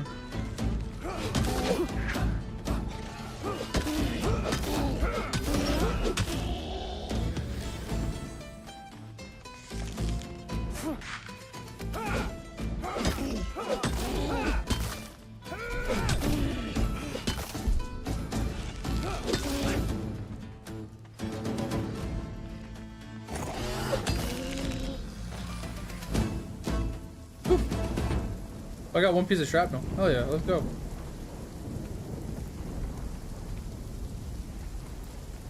This is the struggle bus we're having right now.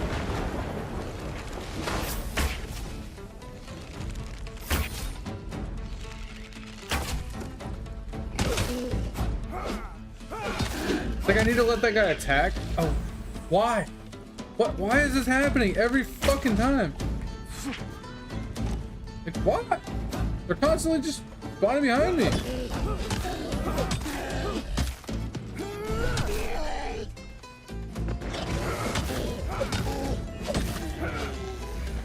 Just driving me nuts, man. Just fucking let me walk. Let me play the game. Yeah, the new belt with the anoint, that could be really interesting. Oh, I didn't realize the sheep would just run from me.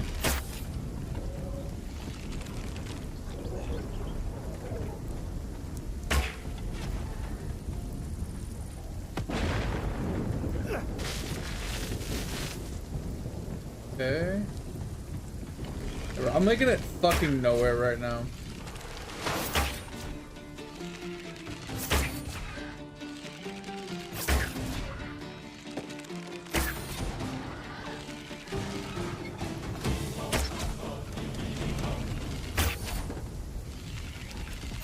I'm gonna have to go back just to get more arrows.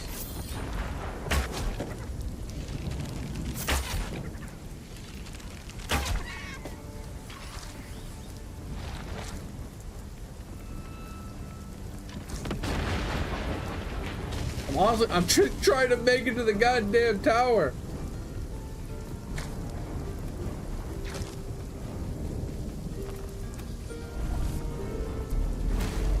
What up, Ike? Man, it's been a hot minute, man. What you doing? How's life? Thanks for stopping on in. Appreciate you as always.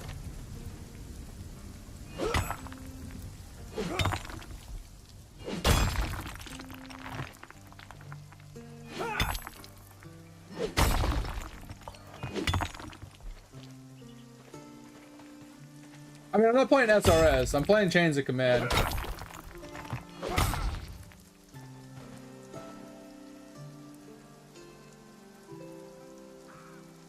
Yeah, I'm pretty. I think I'm ready, Ike. What's going on?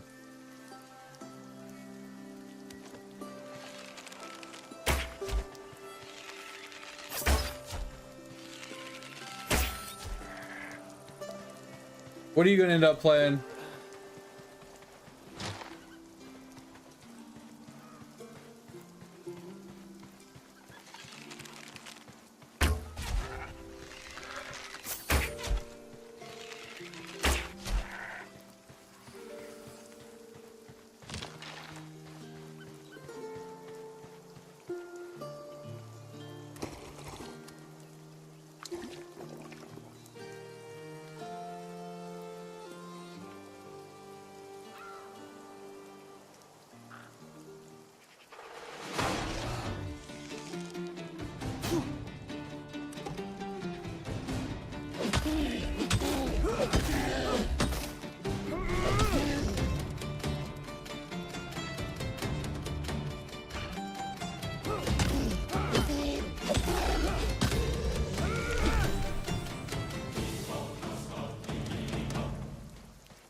I'm trying to read chat, I'm trying to progress, and I keep getting attacked every time I'm trying to read something.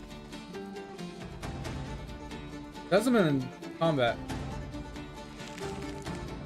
Oh shit, where the fuck did you come from, bro?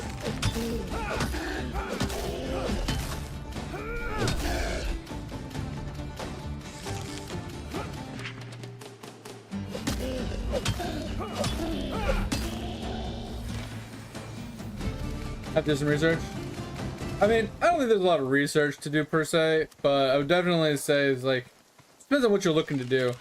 Like just looking at the league mechanic itself, trying to figure out like what build do you think would like, would actually like do well in the league mechanic, you know? Or like what league mechanic do you want to do, and then from that, figure out what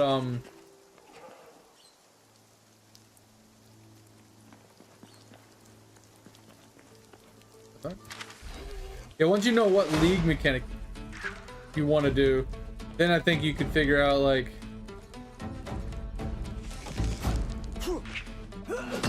what build would go with that league mechanic.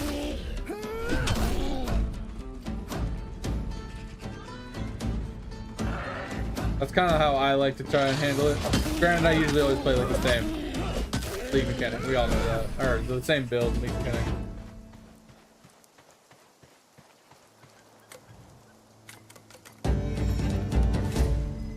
Wait, why did my... Okay. I'm about to just quit, man. Because I was hitting spacebar. And I closed the window for the quest, so I don't know what the quest needs me to do now. Now I'm even more annoyed.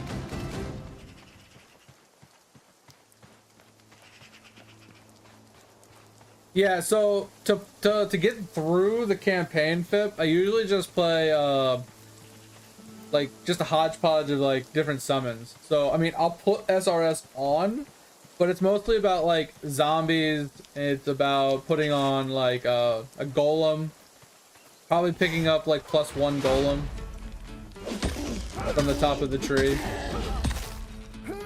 right?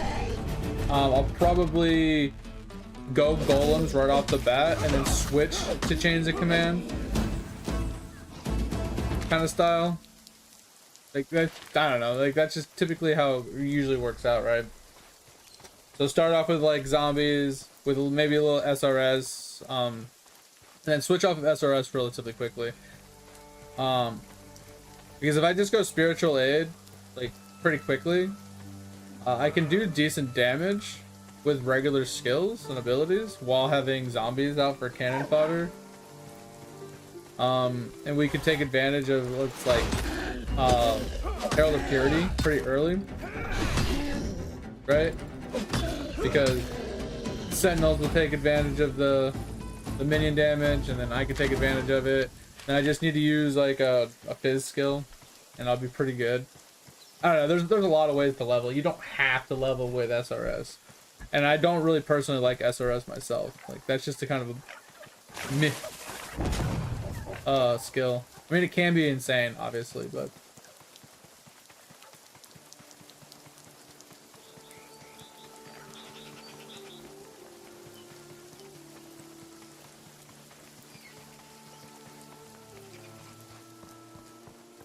I mean, are T17s even still a thing? I thought they said they removed T17s. And moved the T17 bosses to different content.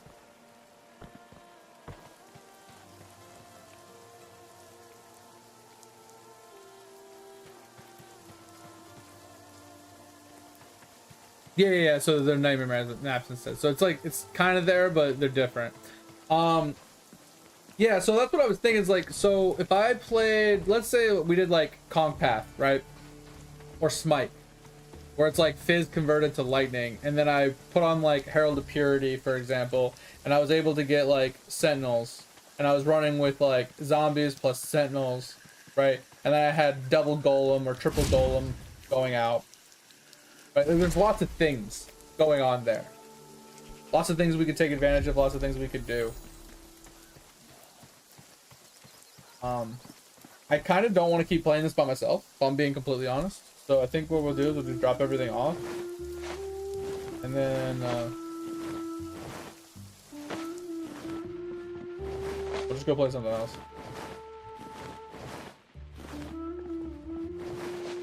I don't know what we'll play, if I'm being completely honest, but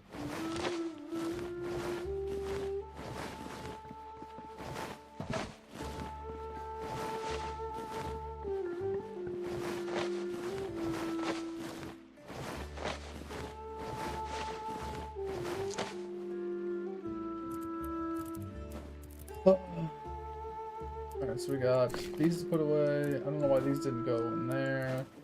Food. We can go with this. All food, food, food, food, food. I don't know why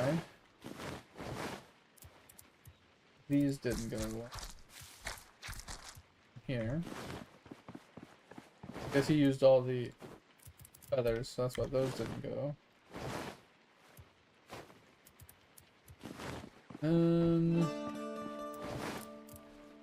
Dump all of that. I think we're feeling pretty good.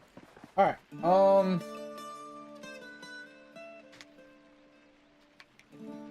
That's what I was saying. So I was like, they're not technically T17s anymore. I mean, maybe they're just called nightmare maps. I don't know, but I mean, they're still a thing. But I think they're just different. They got rid of some of the really, really bad mods as well from T17s.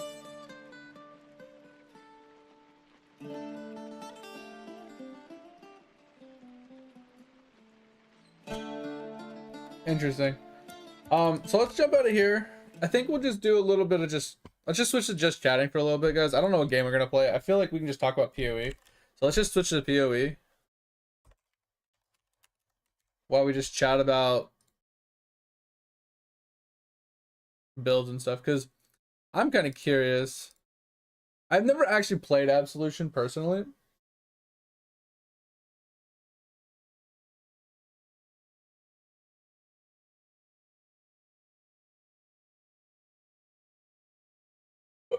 Oh yeah. So they kind of took the so this is kind of like a take from the Pharisee League or whatever, the mini league, where you come out and you get like an item as a benefit. I think this is a much better way to do the ascendancy class or the ascendant class than the way it used to be. But I kind of like the unaffected by poison, damage taken, recouped his life. Is kind of nuts. And then increase area effect of aura skills, increase reservation efficiency, plus 2 aura skills. So this is really good if you want to play like an aura bot. I don't know what Ravenous skill is. Enemies display their monster category. Seems a little meh. Chaos moves. This feels kind of very meh. I don't know what Ravenous skill is, but it seems kind of meh. Void element, which could be useful. Chance for elemental resistance to count as being 90 against enemy hits. Kind of, once again, kind of meh. Plus 3, max all Ellie res, strength bonuses. Strength provides no bonus to max HP. Removes all energy shield. Armor from equipment bottom is doubled. Take no extra. So this is pros and cons, right? You obviously don't want to strength stack with this build to get HP, and you're not going to be running an ES build. But you get the plus 3 to max all res, and you get double armor and no crits. That's actually pretty strong.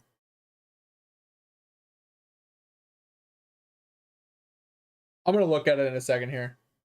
I actually kind of like this. I like this. And I like this. Because the unaffected by poison is kind of mediocre. It's whatever. Like, that's... You can get that anywhere. But the 40% damage taken recouped his life is pretty insane. Comboed with... You know, the... like these things, right? 18 plus 6 and 6, which is a 12, so that's like 30%. And then there is another one. I think it's over here actually. I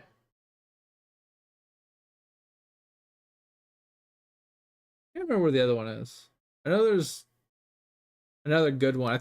Honestly I think it's over here. I just don't remember exactly where, because it was this one. And I want to say there was another one over here.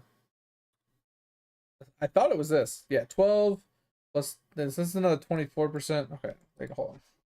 Recouped as life. Was it done here? Oh yeah. So it was these three. This one's not as good, but yeah, this one, and this one, which are really strong. I really like those. Uh, 40% plus the 30%, so that's 70% of the damage you take is recouped as life over 4 seconds. It's pretty nice. It's not insane. It's not like a game stopper, but it's pretty solid. But Absolution, I don't think I've ever played it. Solution. Wrong. God. I'm gonna lose my mind. Can you work now? Thank you. Uh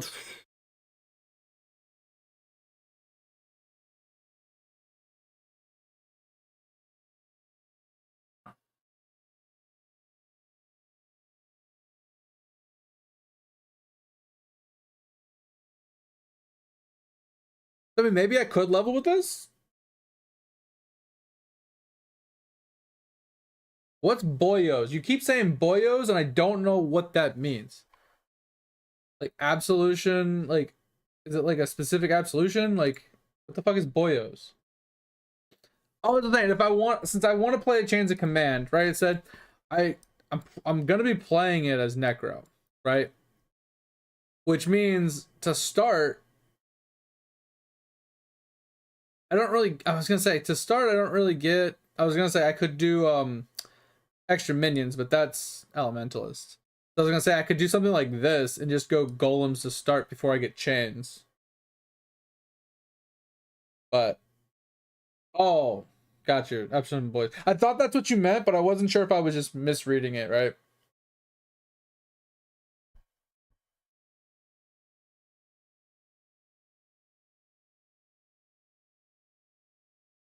Yeah, I need to look at what the skill looks like. But yeah, I can play it as Necro to start with. You know, minions have Unholy Might, which is what I really want.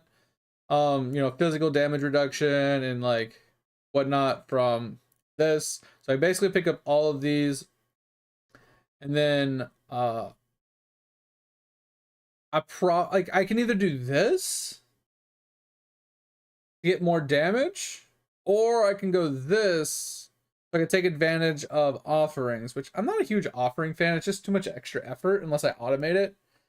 But I kind of like this just for simplicity's sake. So I'll probably just go these ones and then pick up this last. Um, but Absolution doesn't sound like a bad idea. Because like I said, let me pull up an Absolution build real quick. I'm not opposed to trying this out. It might not be my in-game build. It'll be like a build that I start with and then I convert into chains, right?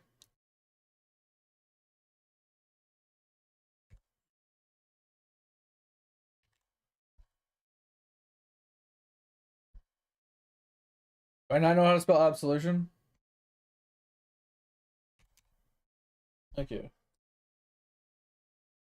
Oh. Yeah, because like the best one I see is like it's on a Hierophant and it's not even doing a million damage. But we'll do it as we'll pull this guy's Necro build really quick, right? Um, like he just comes out and he heads over here for spiritual aid. He gets like cost reduction. And how does he get the 1 to max cold? I don't that doesn't make any sense. Yeah, I don't understand the max cold. Oh, that's why too. He's doing the negative lightning. Interesting. Interesting. That's kind of insane. Okay. So he's got the max res with the life. He comes over here. Chance to pop. Oh, he's trying to get block. Oh, he's got 75, 78 block with the staff. That's kind of wild. I'm not hating that. Seems relatively tanky. I mean, it's a low effective hit pull, but I'm not hating that. Like decent block chance here. I wouldn't want to rely on the chess piece though.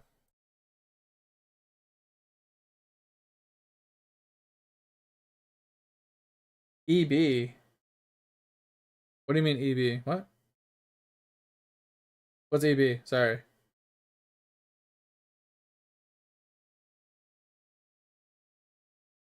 Algebra. Oh, got you, got you, got you. So yeah, you don't have to worry about. Okay, got you. You don't have to worry about the mana, right? Because you can consume all your mana for whatchamacallits.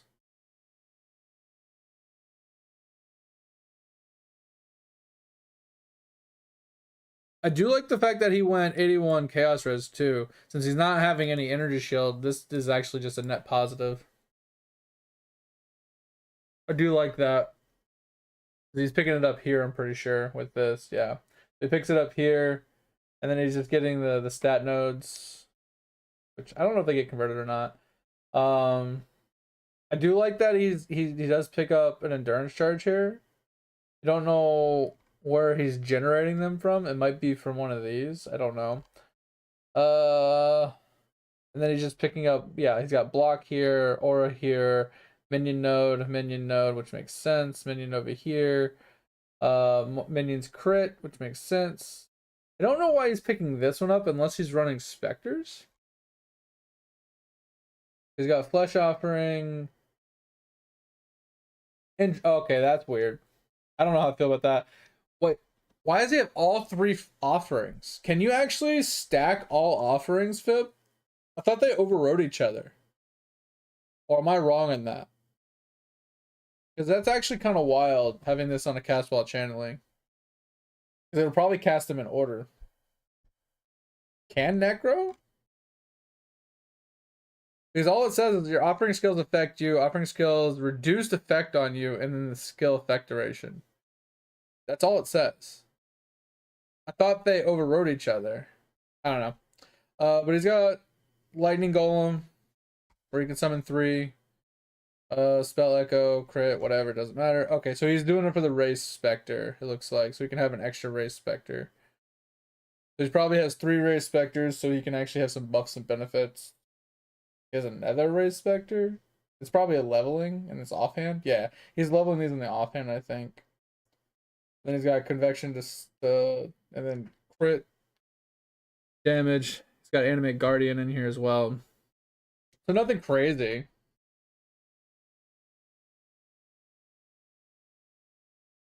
Plus the minion skills, resistance, defense, minions, resistance. Nothing insane. It's just +2 to minions, and then he gets minus all res, which is fine because you can counter that, and then plus the defense per minion, so it just gives them more defense. And then minions gain added resistance equal to 50% of yours. So it just basically makes the minions tankier, and he has aura effect. So I feel like that's whatever. You can have an offering. Oh, so it's the belt. Okay. There it is. Yeah, it's the belt. I just found it. But it has 50% reduced duration, so this the Mistress of Sacrifice kind of counters it a bit. This is expensive. I wouldn't want to do this build specifically, just because, you know, getting the chest, getting the belt, getting something like this. I don't even know what this weapon specifically does for him, other than the +5 to spell skills. I don't know what the remembrance is.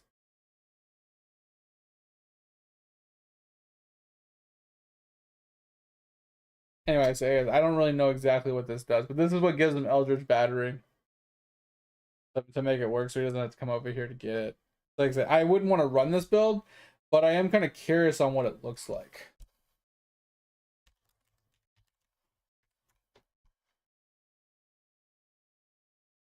I just don't know what the skill looks like. I've never actually seen it played or played it myself.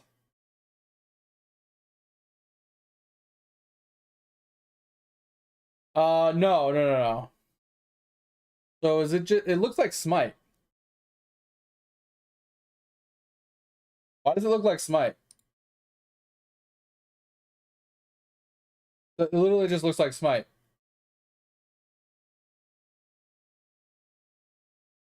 Yeah. I mean, smite is semi-range. It's like mid-range, like close range, but it is range. I don't care about step-by-step leveling. I just want to see what it looks like. Yeah, so interesting. Because like if we look at, I feel like smite kind of looks the same. Like, similar, obviously. You smite a divine judgment. If you want to go fight, Like it doesn't have as much range, but it kind of does the same thing. I mean, okay, that makes sense. Yeah. I mean, it's similar. I'm not saying it's the same. I'm just saying it's very similar. So yeah, maybe we'll level its absolution. That's not a bad idea. Like I said, we can still throw in like zombies for extra cannon fodder and things like that. So if we have the zombies plus we have the minions from the sentinels here, and if we put on purity, Herald of Purity for extra fizz damage, because it'll give us extra fizz damage, for the base damage to be converted, and then we uh pick up like spiritual aid or whatever, and pick up minion damage, so they just do more damage. I feel like that would be an okay start. Instead of running SRS, you just run Absolution. I think that fixes a lot of those problems.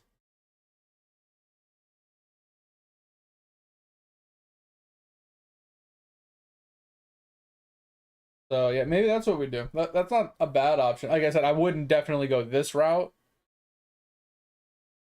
but it kind of makes sense. But he's going a heavy crit, and then like I said, I'll basically build it like I build my chains of command, right? So like this is like my map starting, right? This is how I build my starter for chains of command.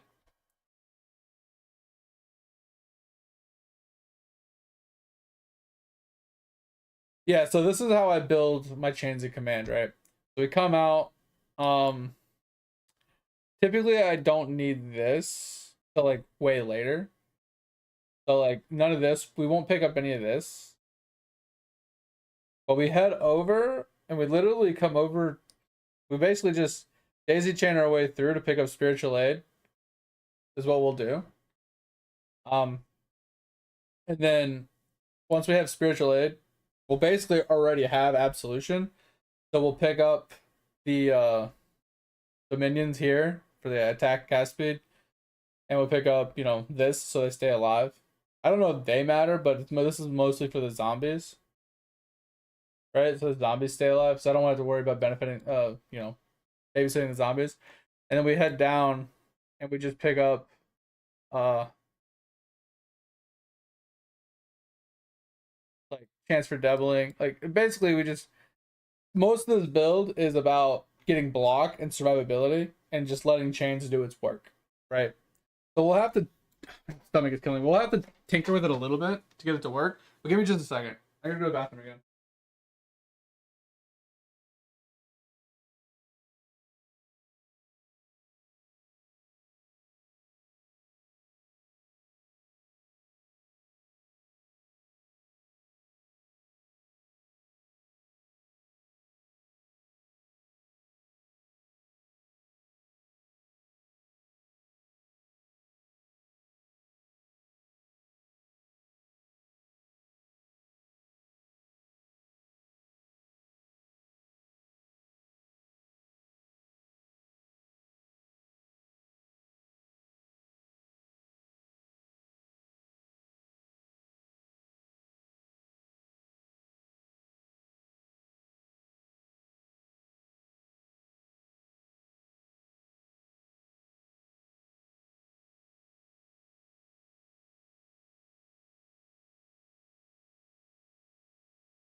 Oh, sorry. You know, it's so annoying when you're trying to have a conversation and your stomach starts to hurt. You're like, can't even think straight. Ah. Uh.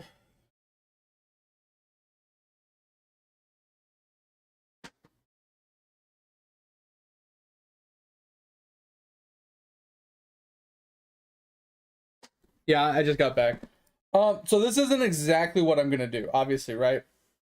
The reason I say this is because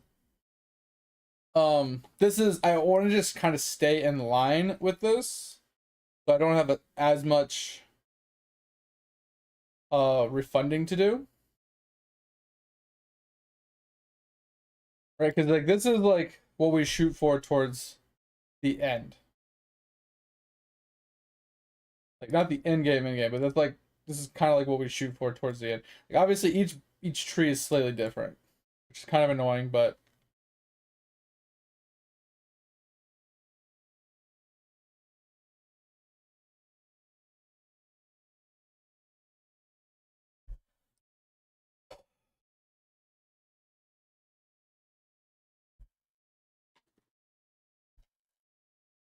either way, I definitely agree. This is usually what I shoot for here. Because we get the crit, you know, we get increases and reductions, right?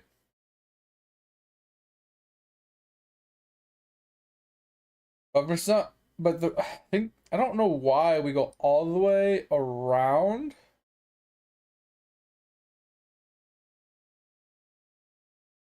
just to pick up this. It just seems like a waste. It's 2 points, 2 imp points to get us up here. But it's like if you go the back way, you pick up this, you pick up this, you pick up this, you pick up this, you pick up this, and then like this is 1 point to here. This is a 2 point here. I mean, you basically are substituting 2 strength for 2 int. And I feel like you don't need the int.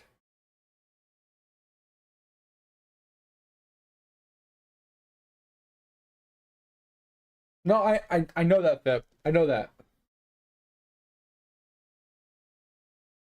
And I'm not talking about getting spell. Right? In nowhere, shape, or form did I ever use the word spell. I'm specifically just stating that when we started off, we're going to come up and head through here, I think. Just to get to spiritual aid as fast as possible while picking this up. Right? So I'll probably pick up this whole wheel. Like, we'll probably just push the spiritual aid and backpack for this. But this is what I was planning on doing. I wanted the minion regen because I'm gonna backpedal for the minion regen. So I'll probably just come straight across, right? Come through these 2 points, pick up these 2 points, then head up through here. I'm gonna probably pick up this just for the extra life. I know I don't need that for them, Thip. You gotta listen to the whole conversation. I'm also running zombies. So that's why I say I'm going to run through here, pick this up, come down, head straight up to spiritual aid. I'll probably go to the left side for the attack cast speed, right? And then I'll fill out the rest of this because like I said, I want the HP and I want the damage for my zombies. And then I'm going to pick up the rest of this wheel and this wheel. Once those are done, I'll probably just look for generic minion nodes from there, whether it's like minion crit, right? Or whatever the fuck else, and I might end up pushing my way up to here to get the extra summon golem, because I'm not going purely absolution. I'm not going to run just only absolution. I'm literally just going to be doing this until I can get to chains of command. And I feel like having 2 golems with golem buff increase, right? Having zombies for cannon fodder and, you know, things like that, kind of just keeping me safe from being surrounded or whatever. Having purity of Herald of Purity on and having absolution running, I'll have so many minions that there'll just be so many forms of damage and just cannon fodder. I shouldn't have too many problems. Yeah, the minion duration. That's what I'm just gonna have to go with a bunch of minion wheels. Where's the minion duration one? Is it down here? Yeah, so I want the double chance for double damage is good. Which one's the duration?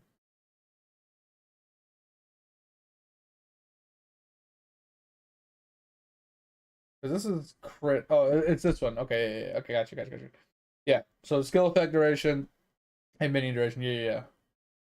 As long as I use a minion skill recently, I'll be good. And is absolution tagged as minion?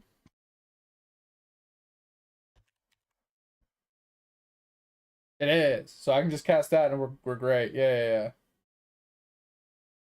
Yeah, so it's basically I'm so the idea is I'm playing it semi. I would play it like an elementalist, being like a golemancer, but I'm playing it as a necro, and then like I said, it's being converted to chains of command once I get the chains of command up and working, right? This is just to get me through the campaign to level 70 and to get me a chains of command so I can convert to chains of command. Like I said, I'm not trying to make it my end game, which it would be me focusing purely on absolution, but it's mostly about just getting as many buffs and benefits as we possibly can, uh pushing us into what we're trying to get to, right? That's what I'm shooting for.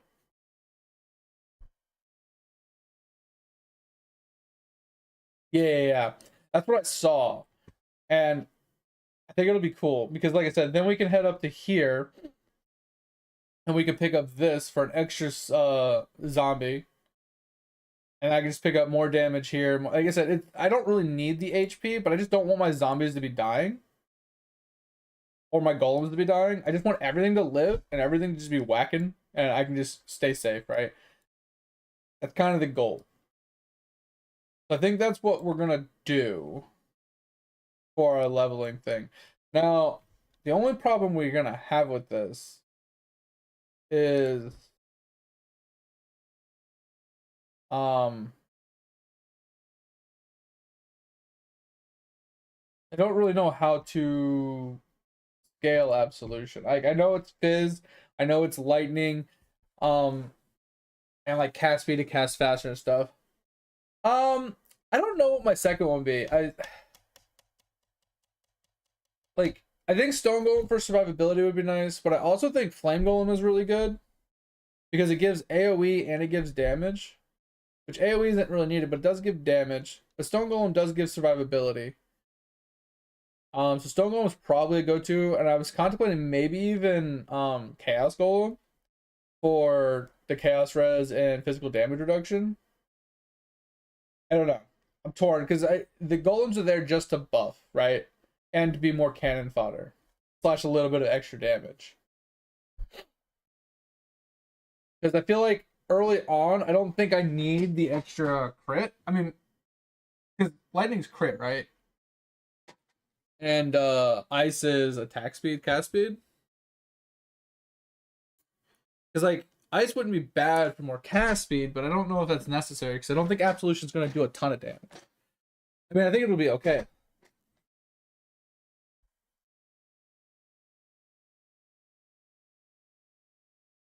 Yeah, that's what I'm saying. I think the only way to scale it is minion nodes with spiritual aid. I think that's the only way to scale it since we are playing as a witch, right? So we have to grab all the minion damage nodes, I feel like, right? So this isn't actually a bad wheel here. If you're already here, yep, it's fizz damage and minion damage. So that's 20% damage increase just in these. That's 60% damage increase from this right here. Yeah, I mean, the lightning wheels wouldn't be bad if I was focusing on absolution damage. Like hitting like these lightning wheels here, these would be great. Lightning pen, you know, stuff like that. Like these are really good. And then I think this is a lightning wheel. No, that's a wand wheel. Sorry. But yeah, that one's really good. Also, picking up this is pretty solid. Cast speed of lightning skills. Yeah. This one here. So,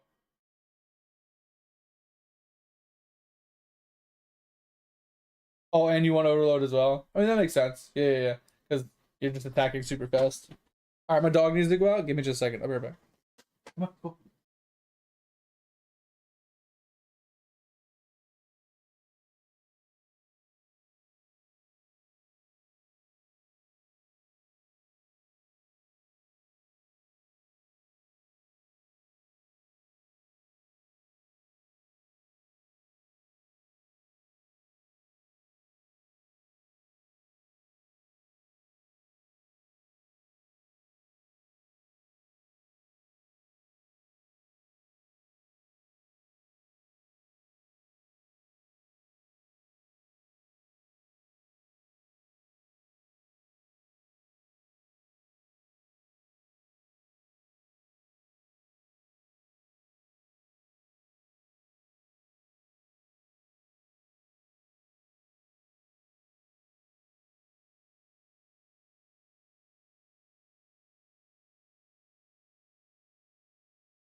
Sorry about that. That took way longer than it should have. There was 2 bunnies in my backyard, and they wouldn't leave, bro. I was out there like flailing my arms around, yelling at them, and I didn't have shoes on, so I didn't want to go step in the yard.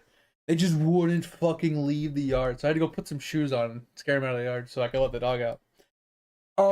But yeah, Fip. Since the main goal isn't to scale the damage of Absolution itself, it's purely just to use the debuff to spawn the minions and have all the minions do all the work. Spiritual Aid works because it does give me more damage with Absolution. But I mean, to scale that, we obviously just scale minion damage. And then to scale all the minions, we just do minion damage. So it works out. So I feel like if we just come out and we just pick up anything that has minion damage on it, I like how I put minion damage and this is procced. It's got cast speed, like what? How's that tagged as minion? Whatever. But yeah, so basically we just come out, we come over, we basically pick this up, come straight over to Spiritual Aid, finish this up. We backtrack for any minion damage nodes here. We get the Wheel of Life just to keep it alive. We pick this up for flat damage and minion damage. Then we get attack and cast speed. Then we pick up these 3 here. And then I think we backtrack for these ones as well. So we get the duration and the damage from these. And then I think we come up, pick up this. And I think at this point, we're shooting to come over to pick up the extra golem. And then once we have that, I don't think we're going to come over here. I think we're avoiding this section in general. As additional physical damage reduction and elemental resist, moving, bleeding damage. Like, I don't think we're really worried about any of this. So we'll ignore that part. But we can come down for chance for double damage. And then I think from here, we come up to pick up the crit and the extra, because at this point I don't think we're even gonna need the extra specter or zombie. I don't think we need this, but I think we come up, pick up this crit, and at that point I think we'll be relatively high enough level. So let's just give it a look-see, right?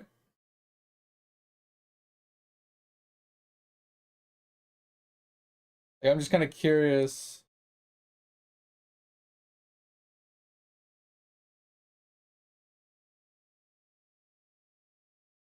Because this is kind of like what it would look like, right? So we pick up these, we pick up these, we pick up this, right?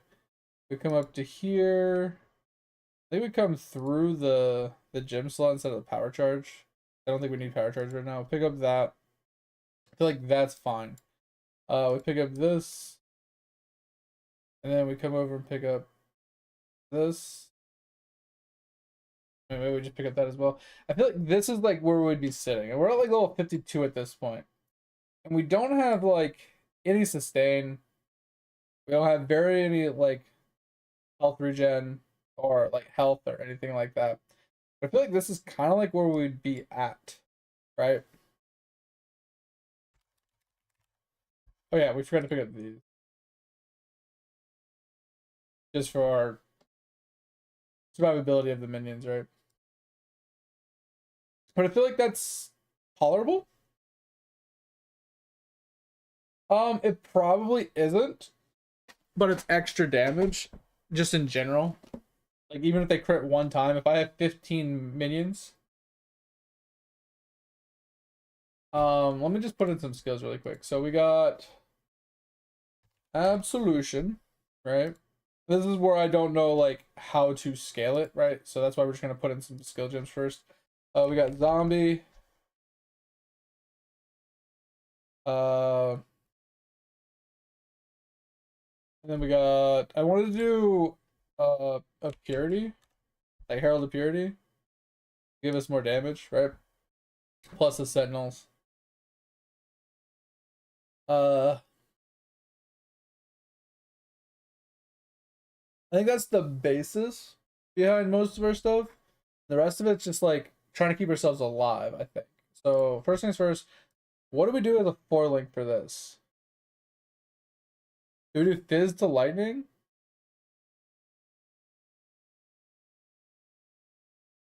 Fizz Lightning and added Lightning. Okay, that's what I thought.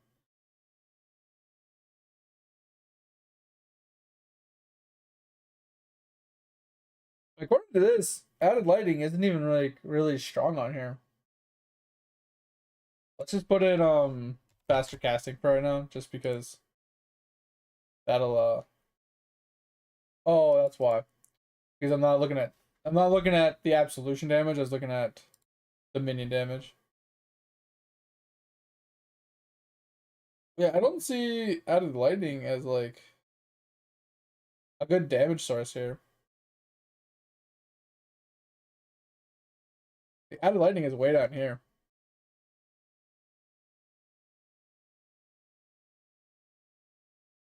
Oh yeah, how do I do that?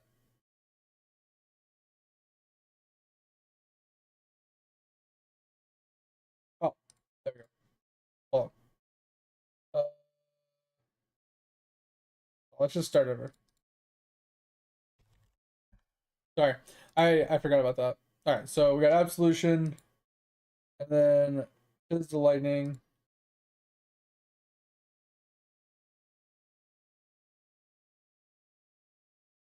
Uh, See, like this is what I'm saying is like decay is always on here, right?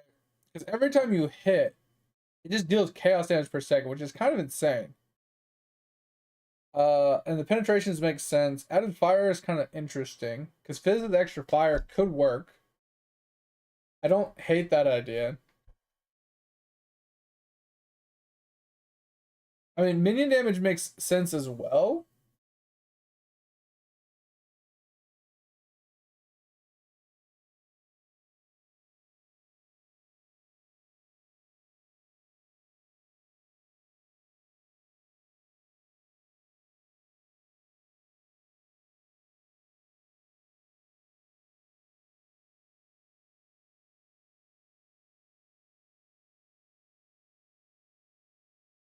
I don't know why it won't let me like just see the absolution damage itself. Yeah. I was gonna add faster casting. I was just trying to figure out like why it's not showing up. I mean, I can get spell echo eventually, but faster casting is I feel like is just it's guaranteed I'm gonna be able to pick that up in like Act 3. So I'm not worried about that. I'm just trying to figure out what my fourth one is gonna be because like looking at these, obviously pen isn't gonna happen. I mean, I could technically pick up lightning pen, but I feel like that's kind of meh because that's just for. I mean, maybe the minions would take effect of that. Oh, they cast the same thing as me, so they're gonna be casting absolution as well. Is that what happens? So would lightning pen just be better then? Because like the other option is just like added fire. I mean, like I said, I'm purely just looking at what POB is telling me is the highest DPS, right? What's going to give me the most damage for a 4-link? And according to this, it is lightning pen, right? Like sacrifice supposedly does the most. Supporter skill sacrifice 20% of your current life and cast an additional chaos damage equal, which is insane, but it would kill me. But decay is supposedly like high on the damage list.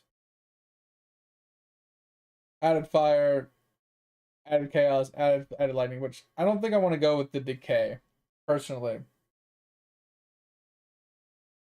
I think so. Let me yeah. Let's change this to non. Go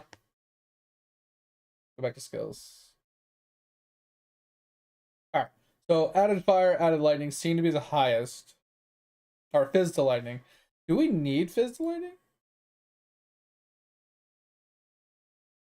Oh yeah, because it only converts 50%. Which, if I'm being completely honest, I don't think matters. I don't like since I'm not going full absolution build and I'm not picking up lightning damage nodes. I feel like I don't need to run this purely because the only thing it's giving me is 20% fizz damage is extra lightning, right? Yeah, that's what I'm saying. But I feel like the fire one's better because it's 34%. It's 13% extra damage, basically. I feel like this would be overall better because it's more. And then this still can be used, I can do this as well. But I feel like minion is, it's just 30% more damage. 34% more damage versus 21%. Like added. Yeah, the strength will be annoying. I think we would do something like this, personally.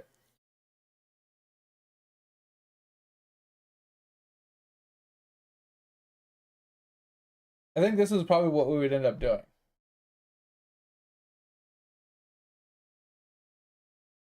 Something like this.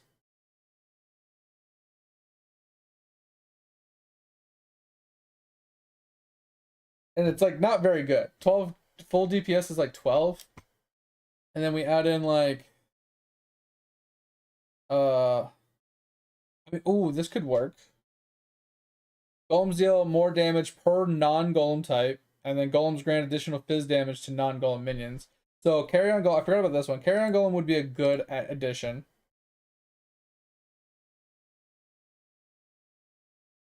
And if we had an extra golem, I don't think these stack, do they? Would summoning 2 carry-on golems work? Would it give even more fizz damage, or does it only give it once? That's what I thought. Okay, yeah. So that's why. Okay, since they don't stack, yeah, then Stone Golem I think would be our best, just for survivability, right?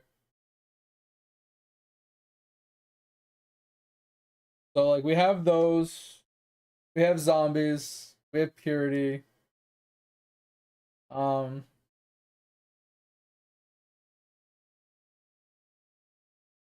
just don't know how to get this to be more DPS. You know what I mean? So the DPS is overall just low, right? Obviously, I don't have a weapon on, which I think matters, right?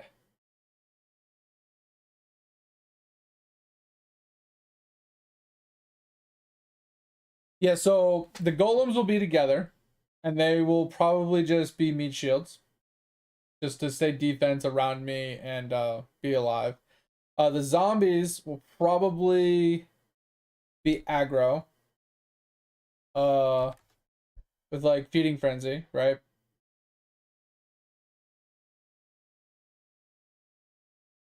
And then let's change this to zombies. Yeah, because I was gonna do feeding frenzy, and then I mean, honestly, at the end of the day, what do we just? I just do the same thing and just call it a day. Just let them smack hands, right? We add them into full DPS.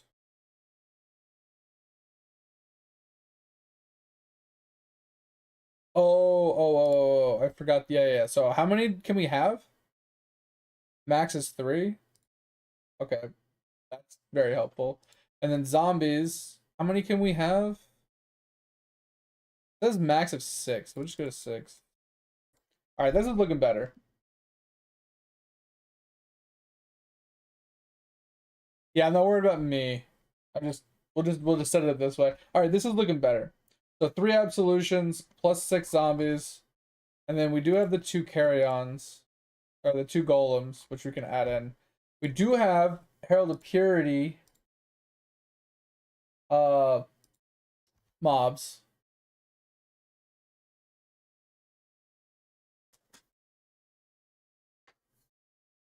Right? Something like this.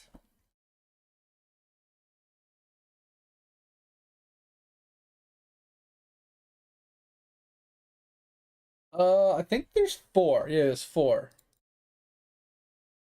So this is looking promising. This looks promising. And like you said, I could add something here. And if I'm being completely honest, Fit, for leveling purposes, I'd probably just put on I'd probably just put on Purity of Elements. Purely just to not worry about being, frozen, ignited, shocked. Give me some elemental resist so I don't have to worry so much about that. I'll probably just run Purity of Elements for that purpose. So I'm not really worried about that. Problem I'm going to run into is mana. Being able to cast this stuff, right? Because if I'm reserving 75% of my mana, an absolution is going to be costing me quite a bit.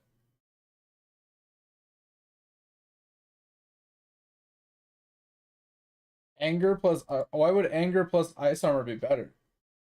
Because anger is going to give me damage, and it's 50% mana, right? Which just adds fire damage to all of my mobs.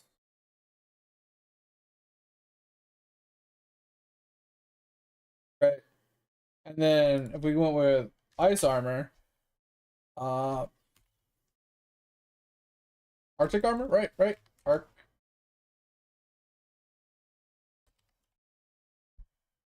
Talk about Arctic armor, right? So this is less physical damage taken from hits while stationary, and then less fire damage taken from hits while stationary specifically. But I am immune to freeze, which is fine. So I mean, this isn't bad. It's 25%, but if I'm struggling with elemental resist,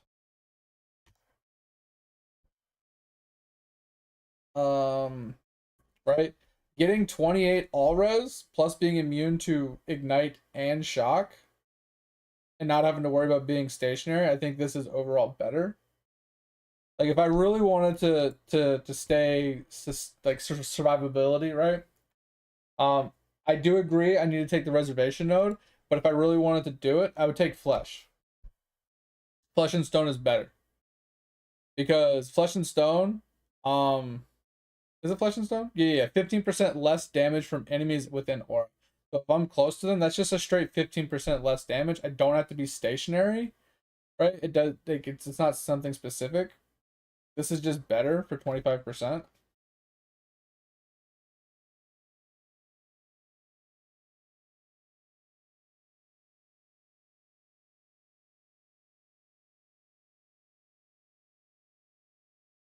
Yeah, I mean clarity would be fine. Clarity would be more than fine. I wouldn't be spamming it, but I kind of would probably at the same time, Fib, just for extra damage. My one question I do have, since I haven't played this, is since something has to die to summon the Sentinel, if you're on a boss and you don't, let's say you don't have any other minions and you're just an Absolution build, and you don't have any minions, how do you get minions? Is it the jar? Read line 3. What? Line. Oh, okay, got you. Okay, thank you. Yeah. The second red line. Yeah. Okay. So as long as I'm hitting something, I have a chance to spawn it. Got you. Okay, that works. Yeah. I was just kind of curious. Damn, we're getting those croc bubbles up. That's huge. Let's go. Honestly, I like this. My HP is a little low, right? My obviously I need some strength somewhere. I need some dex somewhere. Which we could tinker with. I have literally not a single piece of gear on. And I'm at 115k deeps. I like this. I do like this. Like I said, we still have room here. We can pick up survivability. Well, I mean, we also can pick up because we want to come down here eventually. We could easily pick up like some stuff down here, right? Or we can come up. We can just pick up the 30s here. Like, we have options.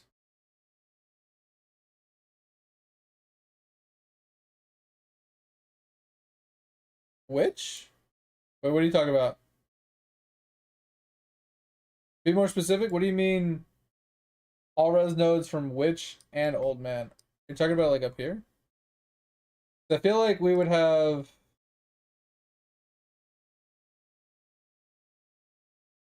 Oh shit. Okay. I think this is what we would end up doing too. I honestly love Unholy Might.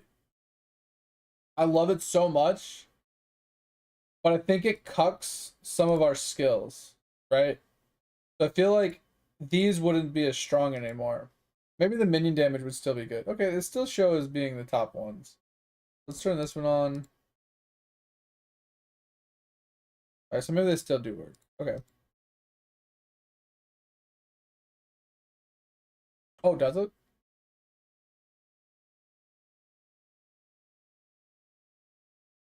I know there's this. Oh, is it this one? Is it this one?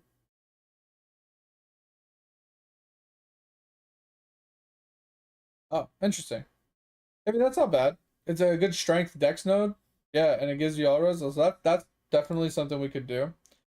It gives us a dex. So it fixes our dex for this level. Doesn't quite fix our strength yet, which is fine. Um,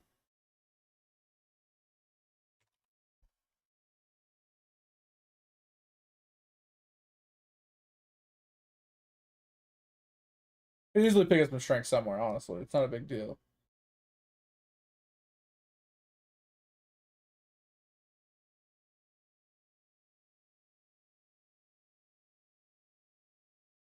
Okay, with this one? Yeah. For like the elemental damage and the shock. This isn't a bad one either. The only reason I probably wouldn't pick that one up is because it's elemental damage. And it's not really gonna help us all that much. I mean, it'll help some, but if I'm going on Holy Might, I feel like it's not as good. I'm just trying to see if there's like I put STR, like I'm seeing this.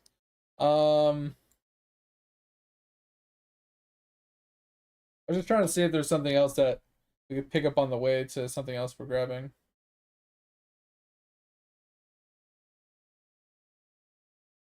Because I know I need to go down, right? At a certain point, for at least my chains of command, we're hitting down here, right?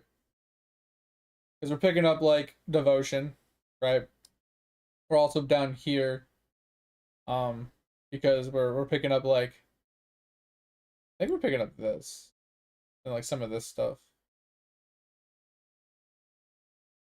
And I think eventually we head down here for the block nodes. And I think we pick up barbarism as well on the way down.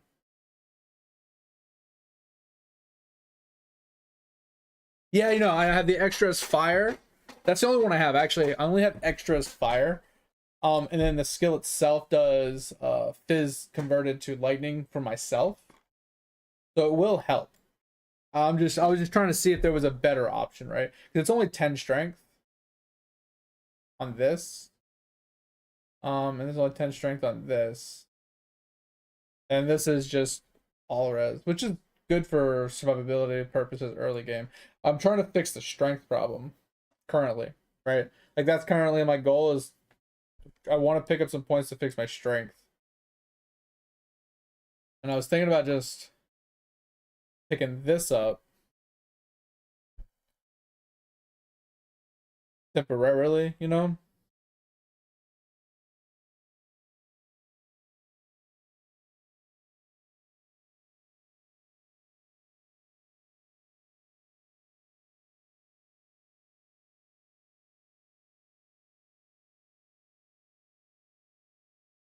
I mean, I don't hate it. I like it just because I don't have to do a whole lot. Like, I don't have to summon the Absolution people. I can let most of the zombies and everything else kill everything. Like, this is just good for me, personally. Like, this isn't good for most people. This is just something that works for me when it comes to leveling, because I hate having to constantly cast skills. This is why I play RF. I just can run around and just let things die. Same thing with like minion builds. Um, I mean, yeah, I think just running a strength belt would fix our problem. Yeah, like you were saying before, just get a strength belt and we'll be good.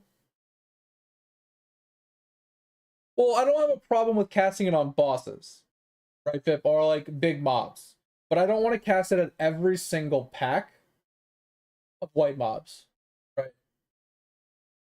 So if I have zombies and I have sentinels and other things like that that are gonna kill most of the white trash mobs, so I don't have to cast every 2 seconds, I'm good.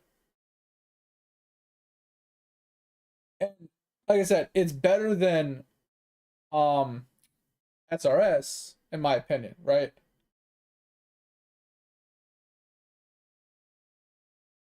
Wait, why don't you like minions?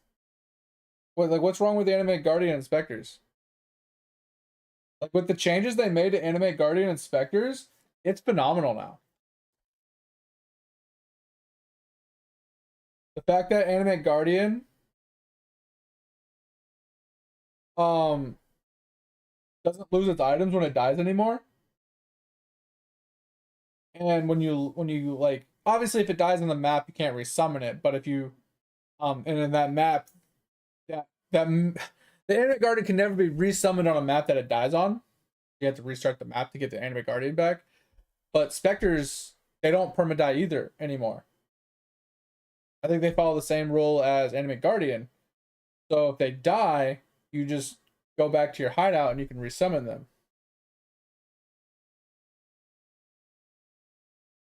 No, I have no. Hey, I'm not judging FIP, not in any way, shape, or form. I'm just saying, Animate Guardian and Spectres nowadays are more like you can use them for damage, but they're better used as meat shields, as auras and buffers, right? So you run an Animate Guardian.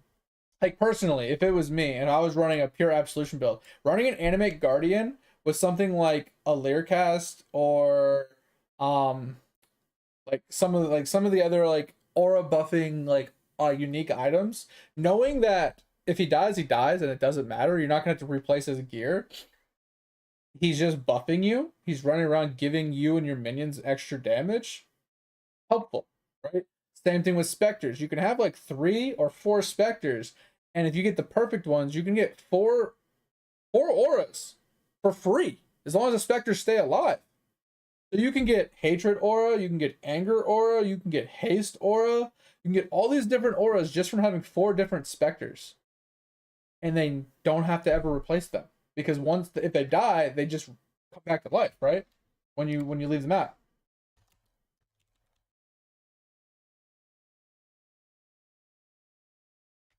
That's the nice thing about changing up, like with the specters and the Animate Guardian changes that they've made, right? So if we look, I don't remember when they changed it. When specters die, they now transfer into a floating orb specter that cannot be targeted and cannot use skills when you enter an area. The orb specter will automatically transfer back into original specter.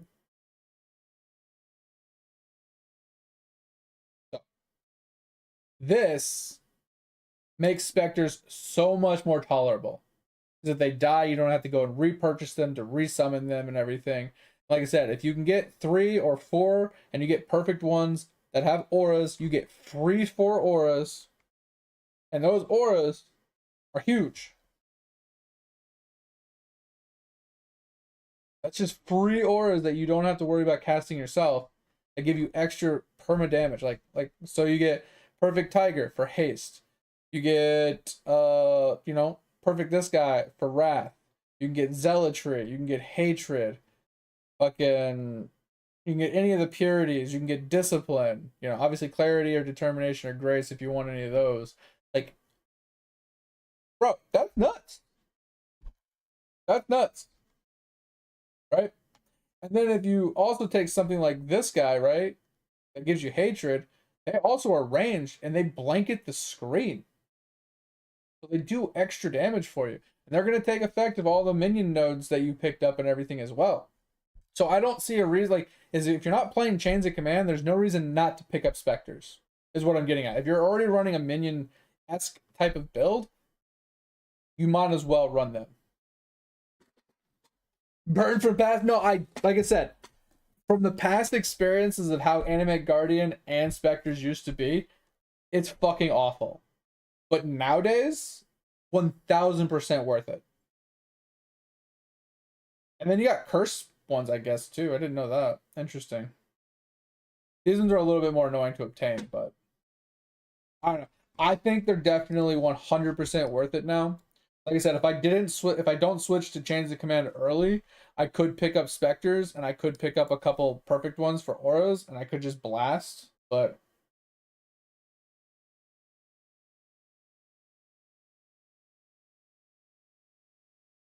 yeah, I'm just saying, Fip, if you could put your hatred aside from past annoyances and past issues and just give it one more shot, I think you'd be pleasantly surprised with the simplicity of how they've changed it and how nice it is now. I think it's worth it.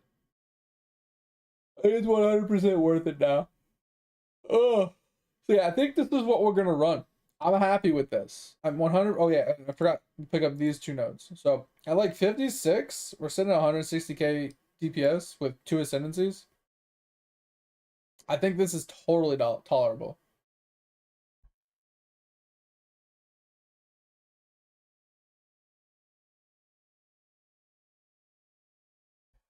I mean, but that's the thing too, Fip. I wouldn't be shooting for those, right? Like the monkeys or the the tedious ones to find in certain zones and certain acts or whatever. Honestly, it would the way I'm talking about these specters, I'm talking about when you're in maps and you're grinding, just buying a perfect specter from somebody that's doing rituals or farming rituals yourself to get your perfect minions and then adding them in. I feel like they're like an icing on the cake kind of thing, not something you shoot for early, but you just level the gem on an alt weapon, and when you finally start picking up, uh, like when you finally do pick up like a perfect minion, then you throw it on.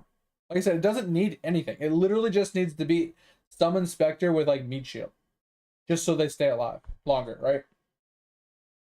I mean, you can farm June at the same time. Like, just don't turn off rituals, and if a ritual pops up, just do it. Right? That's all you would need to do. Rituals are really easy, and if you stumble upon a perfect, or like I said, if you just want to go buy a perfect for somebody, super simple. I think it's worth it. I 100,000% think it's worth it. Purely just because it's free aura. Like, why wouldn't you pick up free aura? You know what I mean? Uh, yeah, and then minions leech 1% of damage as a life. Pretty huge. If you want that.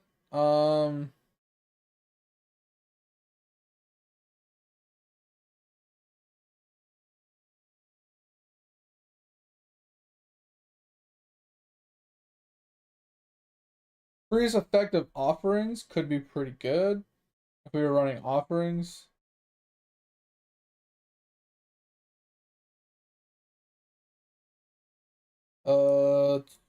I'm trying to look to see if there's anything else that we like would want to pick up. Just a couple extra points. Like I said, I think the only other points we would pick up here is just like survivability. Honestly.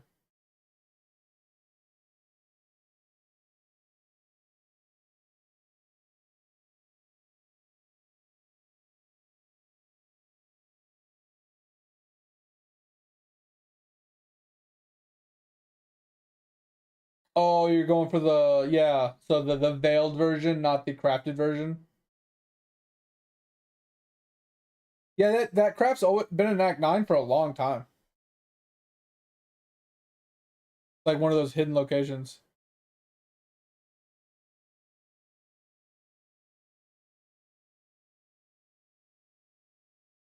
I don't know what else we do here, if I'm being honest.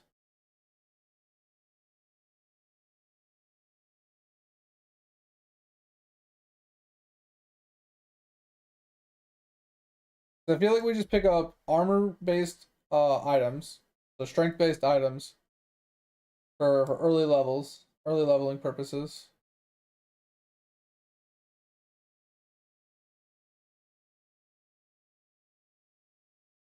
Put on a shield, put on just like a minion wand.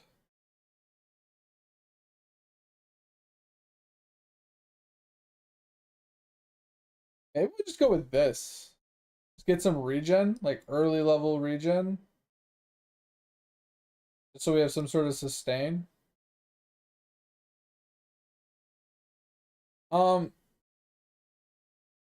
What allows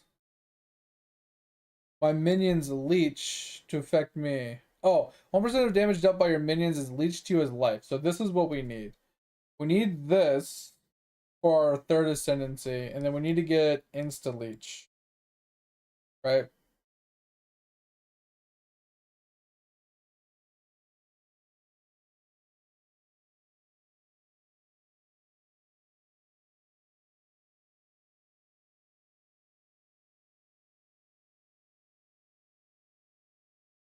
Yeah. So if we configure in, actually, I don't really like doing her.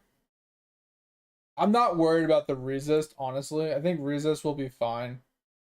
Um, but yeah, like items wise, I'm just gonna put on a strength belt with generic stuff, right? I'm not worried about that. I mean, it's good.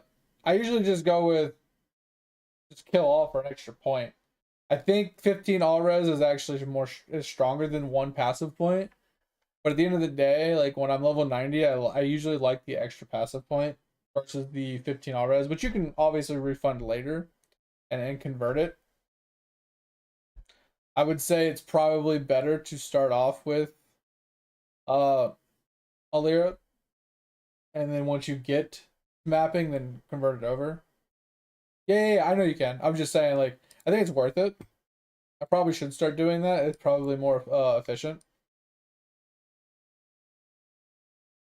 Just, I don't know. Not a kind of a, not really a loss. I'm just trying to figure out, like, survivability purposes, right? How to keep myself alive while doing this. Because I haven't picked up any survivability in this whole tree. It's literally just golem and minion damage. It's literally all it is. Yeah, this one. Yeah, I was thinking about this isn't too terrible. But I was also thinking this wouldn't be bad either. It's not as much life, but it's more armor and it's more regen. And if I was running armor based items, it reduced my fizz damage taken and to give me some regen for some more sustainability. I just don't know if it's worth it because it's giving me a total of 28 life regen, which seems kind of meh. And this gives us 3 life regen, but more effective hit pool. So this is probably overall better. I'm happy with this. I think this is what we'll start with on Friday. I'll be working, so nobody will be able to watch, but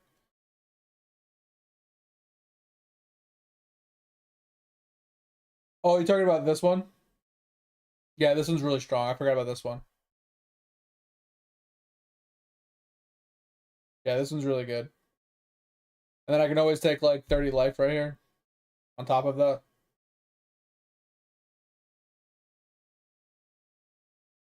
And then if I want to take advantage of reservation efficiency, I have this.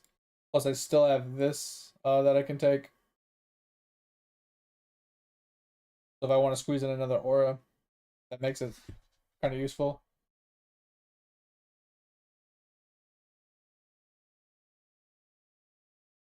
15? 15 what?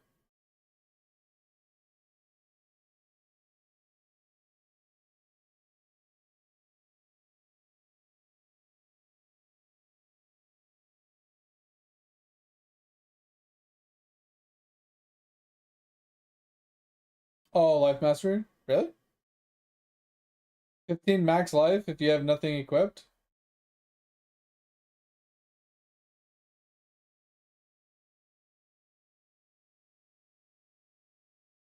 Yeah, if my body doesn't have life mods, it makes sense, but I feel like most of the time I have a life mod on it. Yeah. Most of the time I have a life mod on it though. But you're right, if I don't have a life mod on my chest piece and I went with like pure defense, right? So like plus the armor or triple resist or something like that with no life regen or life on it, the 15% would be better. The only problem I have with that is like this gives 120 life, and this only gives 48, so it is more. So it is better, I guess. I'm just thinking in terms of if I had a chess piece with life plus 30 life would be obviously better. I mean, this is probably what we'll be at. Something like this looks about right. Yeah, something like this. I'll probably end up picking up this as well. Actually, this is a 6%. That's probably a little bit better. This is only 5 plus 8, which is like what, 6.5% per click. So that's technically stronger. So maybe we do like 2 points here. Technically, I have this, but it's a couple points to get to it.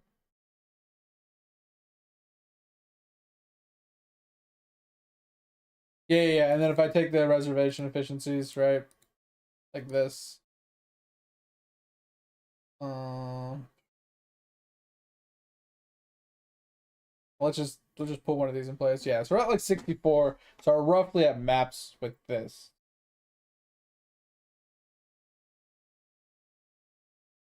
Roughly at maps with this.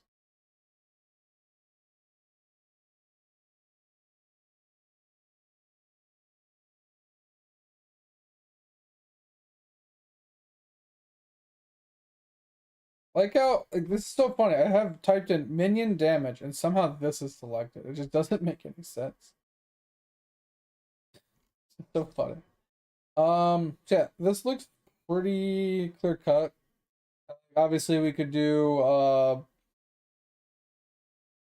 sorry. Oh, this isn't the one I was thinking of. Oh yeah, more increased damage for each aura on you. Like this could work. It's not a lot, but it's something. If I really want to. I probably won't, but I could.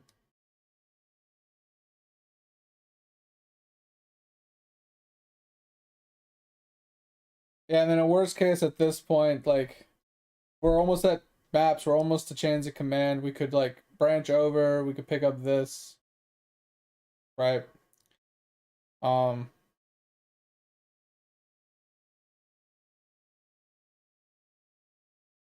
we could probably pick up this as well just for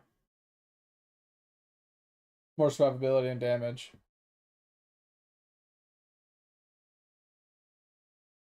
Like I said, at this point, this is like getting us into maps, getting us to 70, and once we're 70, we're gonna be making that swap to chains of command.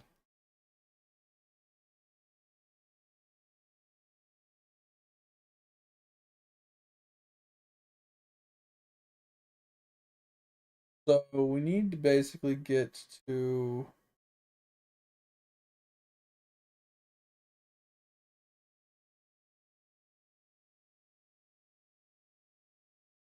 so at this point, like we'd basically be shooting for level 20 all gems. I mean, we won't have them, but we need the stats for level 20 gems. So we need more strength and stuff. I don't know. I think I'm happy with this as a league start, just to get us there.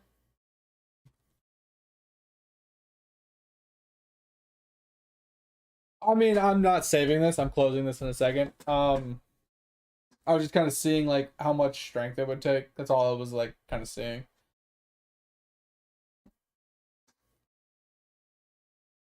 Oh, but yeah. So I think that's how we'll try that. I think that won't be too bad because, like you said, we can start this early, right? Like, this is level 12. This is like the end of Act 1.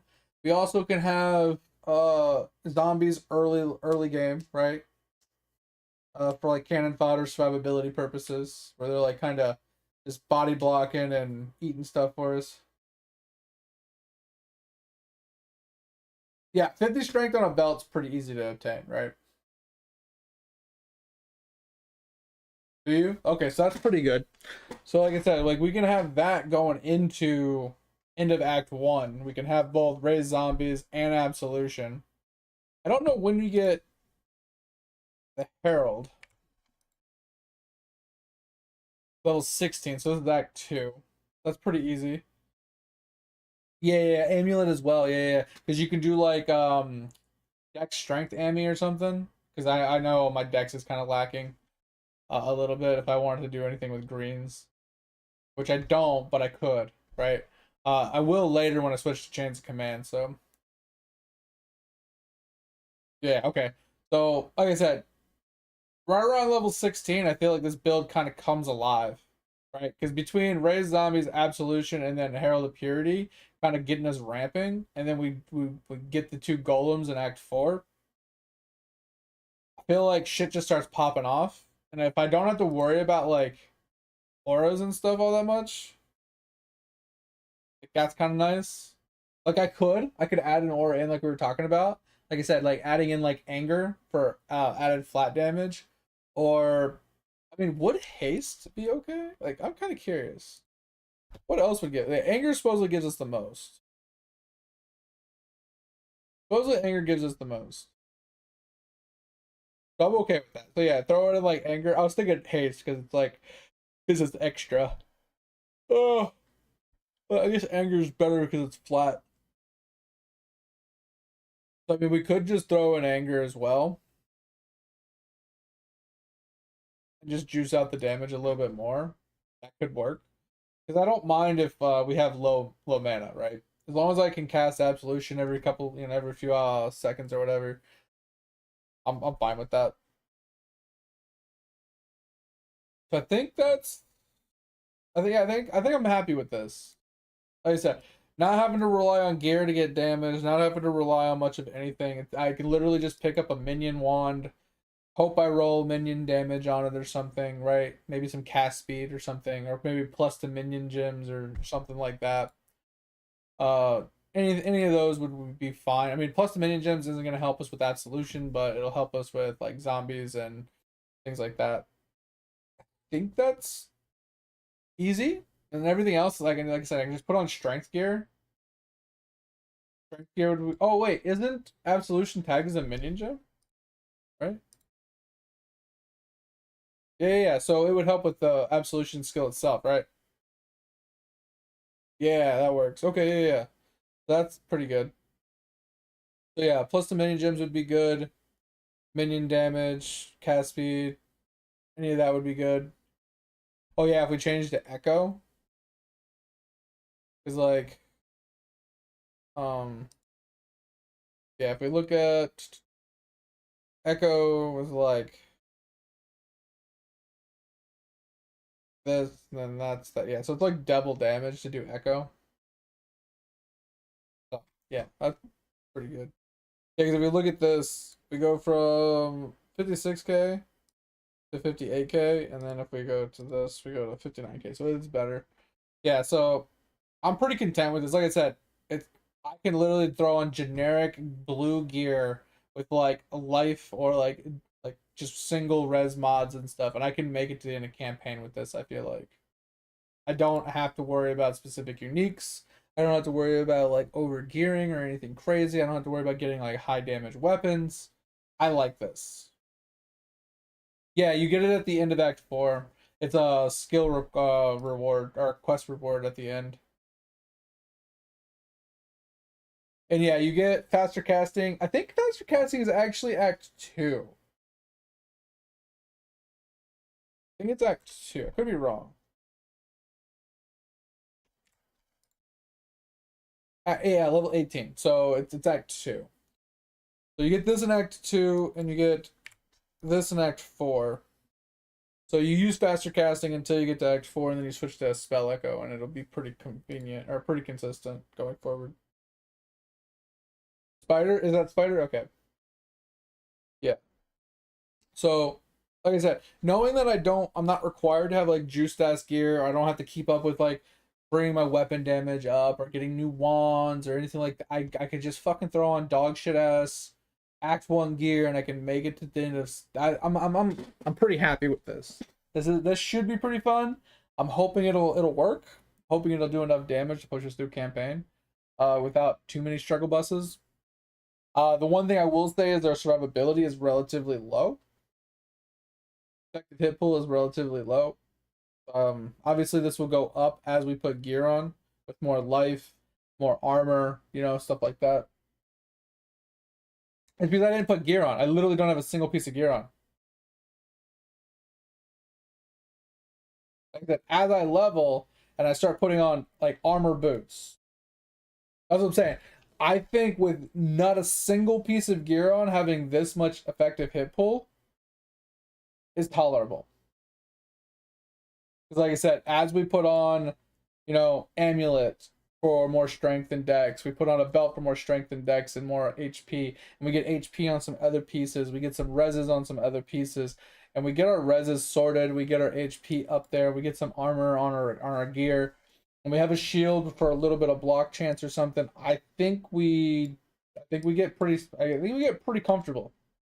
And like I said, once we get to the level 70 and we buy a chains at command and we switch over to chains, I think, you know, that kind of writes its own story. Also, once we get done with the campaign and we run the third ascendancy and we pick up this, 1% of the damage double on your minions that leads to you is life.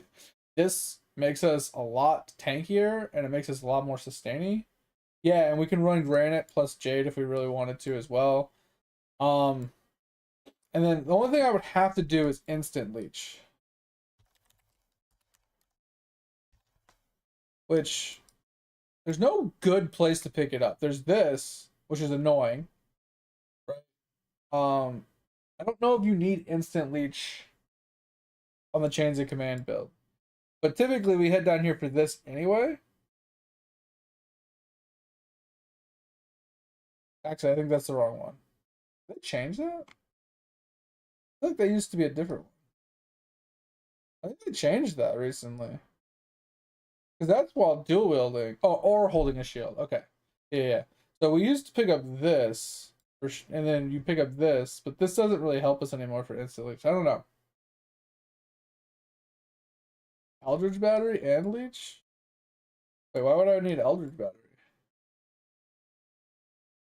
Are we talking about so I can reserve all my mana and not have to worry about it? But then I'd have to have ES. Yeah, I mean, it's possible. And then we pick this up.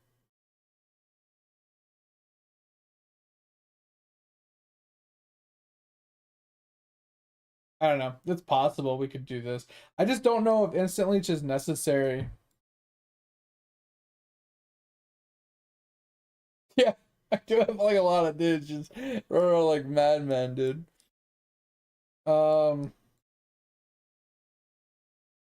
It's gonna be so many fucking people. Like 2 different sentinels, a bunch of fucking zombies. Like the only thing I'm not putting in is fucking the specters.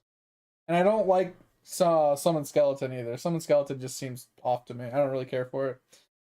I don't like that they have a duration. And I have to cast them like so annoyingly. Like maybe if you have Val skeleton, it's not too bad, but I don't think specters would be bad, but like you said, like tankering with getting like a good specter early game, just not worth my time. Yeah, so golems, for sure will be meat shield plus life. I mean, like I said, they're just meant to stay alive, and then you get minion life down here, like regen. Like this will keep them alive, and this will also keep the zombies somewhat alive. Just having the minion life plus the minion regen. So having like 4% life regen, and then like a decent amount of like minion life, it'll help them stay alive quite a bit. So I'm not worried about those guys. They should stay. I shouldn't have to worry about like resummoning any of my guys.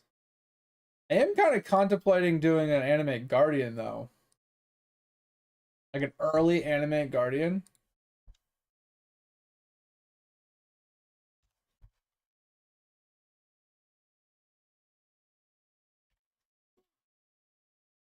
It's like at level 28, you can pick one up, right?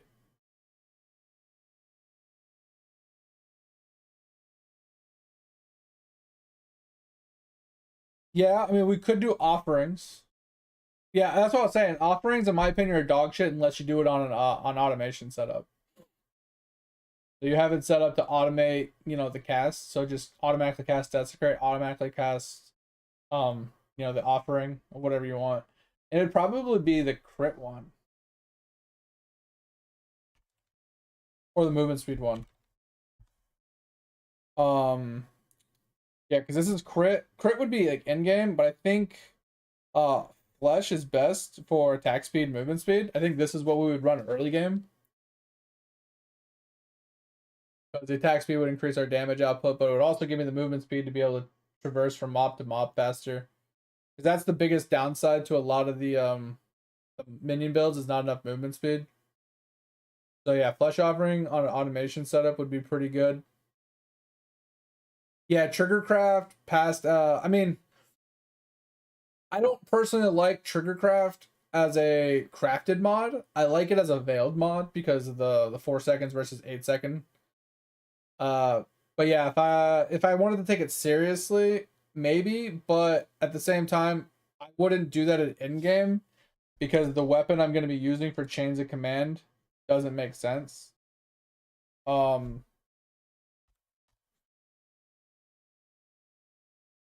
I don't remember the name of it.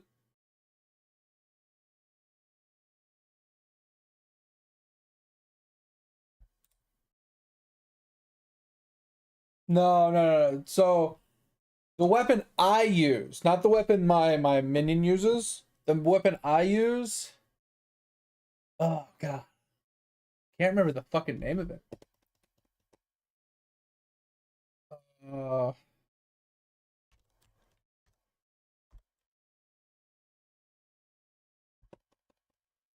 no, it looks like a cutlass. It looks like a sword, like a one-handed sword, and it has a Fellborn. Um, it has a Fellborn mod that basically increases your minion crit chance by 5%. So they have the base of 5%. This puts them to 10%. Um, I want to say it's a cutlass, but I don't see any. Oh, severed. Okay, here it is. Yeah. So it's this. So it grants level 25 envy, which you don't use, but minions have chaos, minions chance to inflict wither, and minions have 5% crit multi per wither. Would you So, like a cup of water? yo, You mate, look thanks for thirsty that. as fuck right now. The Fellborn version removes the. I think it's the last mod. The crit multi. No, is it? It might be the wither chance. I don't know. One of those two at the bottom, and it replaces it with minions have +5 crit chance. So it gives my animate guardian weapons 10% crit chance at base, which is huge for us, right? Yeah. That's what I think it is. And then we obviously still take effect of wither, right? Chance to inflict wither on hit, and then I have withering touch on everything anyway. So basically we have max wither stacks, we have max chaos damage, we have crit chance, like crit multi. It gets wild. But this is what we would be running at endgame, so we wouldn't be running trigger, but we could definitely run automation, right? Automation is a possibility for this. So the problem is does automation work with flesh offering? It just says supports spell skills that are instant and have no reservation. These have a cast time, so you can't automate flesh offering.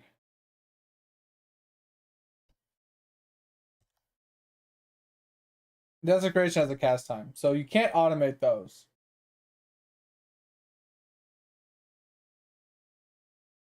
So you have to use trigger to make those automate.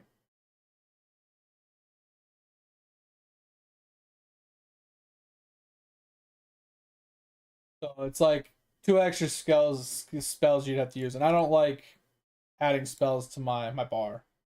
So we wouldn't be doing that. So I mean, we could use it in in-game for extra oomph, right?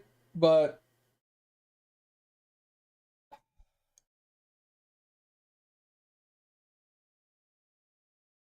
I don't know. I almost would rather just go with this for simplicity's sake. Extra 3 attack speed, to me and my allies. And then I get 30% minion damage. And I get 30 Ellie Rose.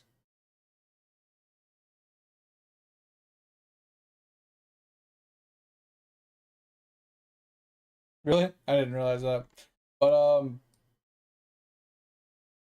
but yeah, like I said, I think we're good. I'm happy. I'm content with this. Like, even if I went into the final boss fight with 60k DPS, I'd be happy with that. If I went into Katava's final fight with 60k DPS, I would be 100% content with that. And that's just saying that Absolution is level 1. Obviously, I put these at like level 20. But like, if everything was like level 10, because I'm pretty sure 10 would be like really easy state, like 84k deeps, like that's super easy. I think that's like a free kill. But I'm wondering if like Animate Guardian would work though, right? Because if he was level like 10, could wear like level 50 gear, right? Like what would we put on him? Because like we can do a leer cast, right? If we got a like an early game leer cast, level 28. Right? That gives um nearby allies get 50% increased damage. Like yeah, that's wild. Oh, I got you. Yeah. So anything that affects them affects me. Okay, yeah. I just want to get the movement speed. Yeah, that makes sense. But like, if we were to put this on our Animate Guardian, pretty insane, right? What chess piece will we put on him for like early game though? Like for survivability purposes, what do you think would be strong on him to keep him from dying? Like a low level chess piece. No, low level chess piece. I'm not talking like expensive high level. I'm talking about like below level 50, you know, like maybe like an Ambu's Pride, but Ambu's is kind of bad, right? This just gives life, all res, gains max endurance charge when you take a crit, and then your nearby party members maximum energy charge is equal to yours kind of thing. Chrome's Heart is also a high level, right? Chrome's Heart is level 68. You know, Brass Dome is also the same thing. Like level 65. Yeah, so like what we're looking for is like, what about like Belly of the Beast is 46. It's percent life, all res, increased armor. It's not terrible. Um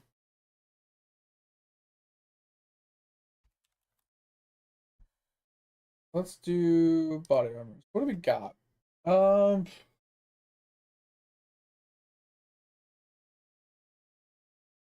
like this is an easy starting piece, I think. So minions have I don't know if this works if it's on him, but it specifically states uh increased max life by percentage. It also has minions have increased max life, regenerate life per second, and chances spell suppress damage, which is whatever. This one's 68. We're not looking for that. This one's 55. Like this is probably a tolerable one. Like regenerate 3% life per second. Basically, you're looking for something with like high life regen, right? This is 10% life regen per second.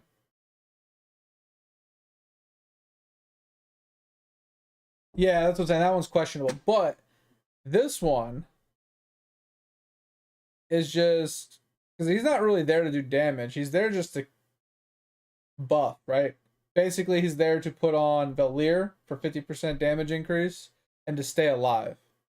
But 10% life regen seems like a pretty reasonable like for level 38. I feel like he wouldn't die. It says spell skills deal no damage. Your spells are disabled. Yeah, it's basically another Orbot. Yeah. This is just to buff all of our minions even stronger. So maybe you can get something like this. And then you can do um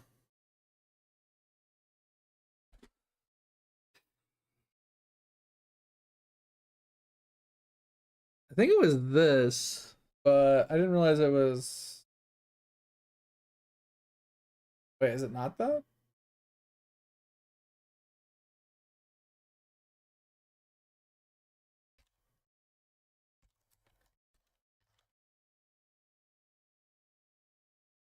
Why can't I type?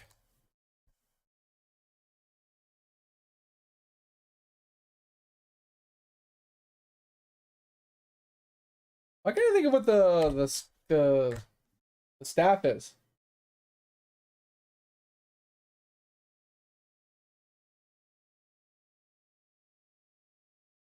I mean, that's not a bad idea.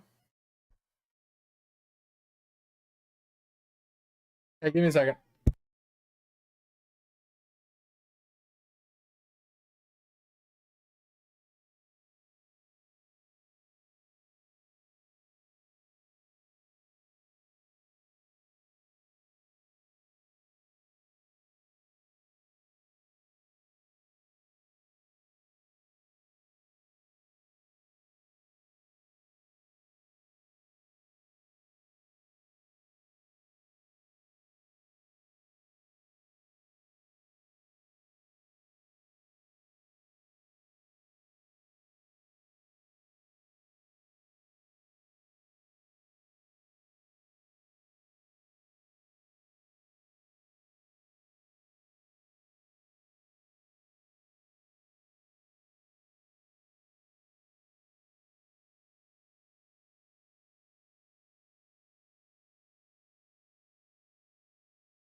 All right, I'm back.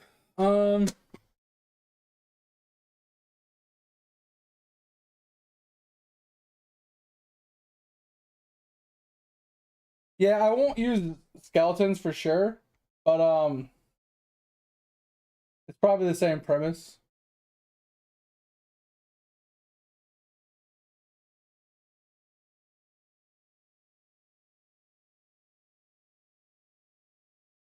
Yeah, it's kind of the same idea. Like I said, I just want to throw in Absolution on top of that for even more minions. I'm not a huge skeleton fan.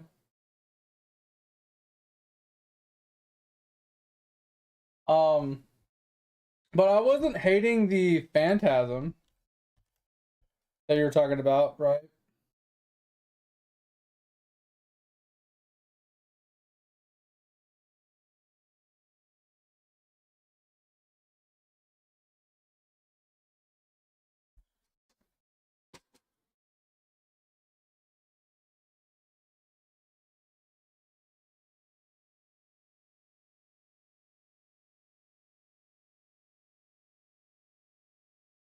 I had to go take care of something. I'm gonna be getting off early today, guys. I'm just kind of done today. You know, we didn't have any games to play. No one was really on. I'm kind of just done. So, yeah, I'm just trying to think like what we could do for this guy. Like I said, there was a Kane's weapon. Like there was a cane that you could use. I just can't remember what it's called. Is it this? I don't think it's that. And I don't think it's this because that's like level 68. That's chaos. And this is. Yeah, this doesn't make any sense either. Isn't there like a random cane? Like it's a green staff. Hold on. PoE.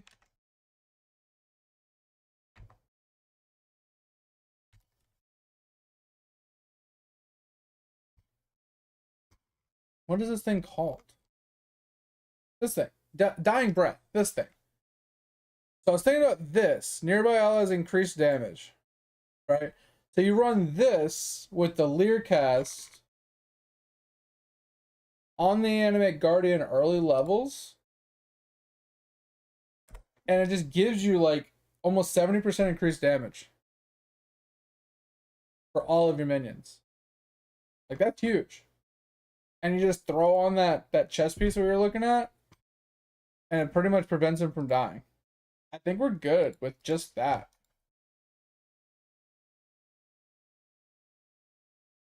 YouTube? I don't know. I mean, I don't really like rating people personally, but no one's really streaming Eidolon right now.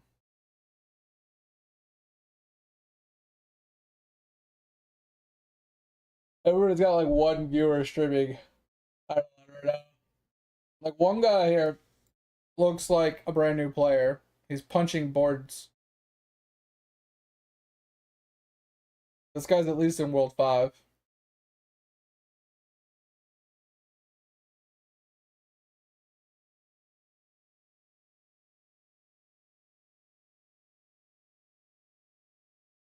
This guy looks like he's doing what I'm doing.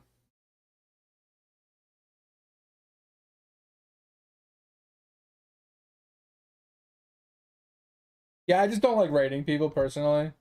So I probably won't rate anybody. But yeah, so I'm gonna get off early, guys. I'm tired, hungry. I need to get a workout in, and I need to go deal with the fucking animals because they're just being annoying tonight. Texas, it makes sense. Like I said, I think today's just gonna be a short day. Like I said, it's a community night, and since nobody's here to do community stuff, I figured screw it. We'll talk about PoE for a little bit and then call it a night early. So I can work on some gaming and stuff. But anyway, I appreciate you guys. Like I said, we'll be back on Wednesday and Thursday. It'll be normal stream time. We'll be doing some New World And then Friday is when the PoE launch comes. I'll be working all weekend. So starting on Monday next week, we'll do PoE stuff for a little while. See how that goes. But if you guys need me in the meantime, obviously hit me up in the Discord as always. And if you guys haven't joined Discord and want to join Discord, feel free. You know, if you ever want to share something, show something off, help somebody out, answer any questions, ask any questions, best place to do it. If you haven't checked out the VODs channel, do that as well. Go give it a little clicky, little support over there. I'd appreciate it. If you ever need to rewatch something, catch something you missed, whatever, that's the best place to do it. But if you guys need me in the meantime, when I'm off stream or whatever, hit me up in the Discord. Just at me anytime. But I appreciate you guys for being here. Hope you had a good time. Hope you have a good rest of your day. Hopefully the next couple days go well for you. And hopefully we see you guys Wednesday, Thursday. And yeah, I'll talk to you guys later. See you. Bye. I'm going to be bored. I'm so sorry. Yeah, oh no, I mean, so Pip, I'll be playing this weekend, and I'll be in maps by this weekend. By Monday, I'll be in maps. I'll probably be in a Chains of Command build by Monday, but I'll probably still need help, one way or the other, right? It is what it is. And if I could find someone to carry me through a Maven fight for one of my Watchstones, that'd be helpful. Probably an Uber Elder fight as well, because I fucking hate those fights. I'd rather just get carried. But anyway, I appreciate you guys. Hope you had a good time. Hope a good rest of your day. Hopefully we'll see you guys on Wednesday, Thursday. See you. Bye. If you need me in the meantime, hit me in the Discord. Bye. Thank you. See ya. Sorry, mate.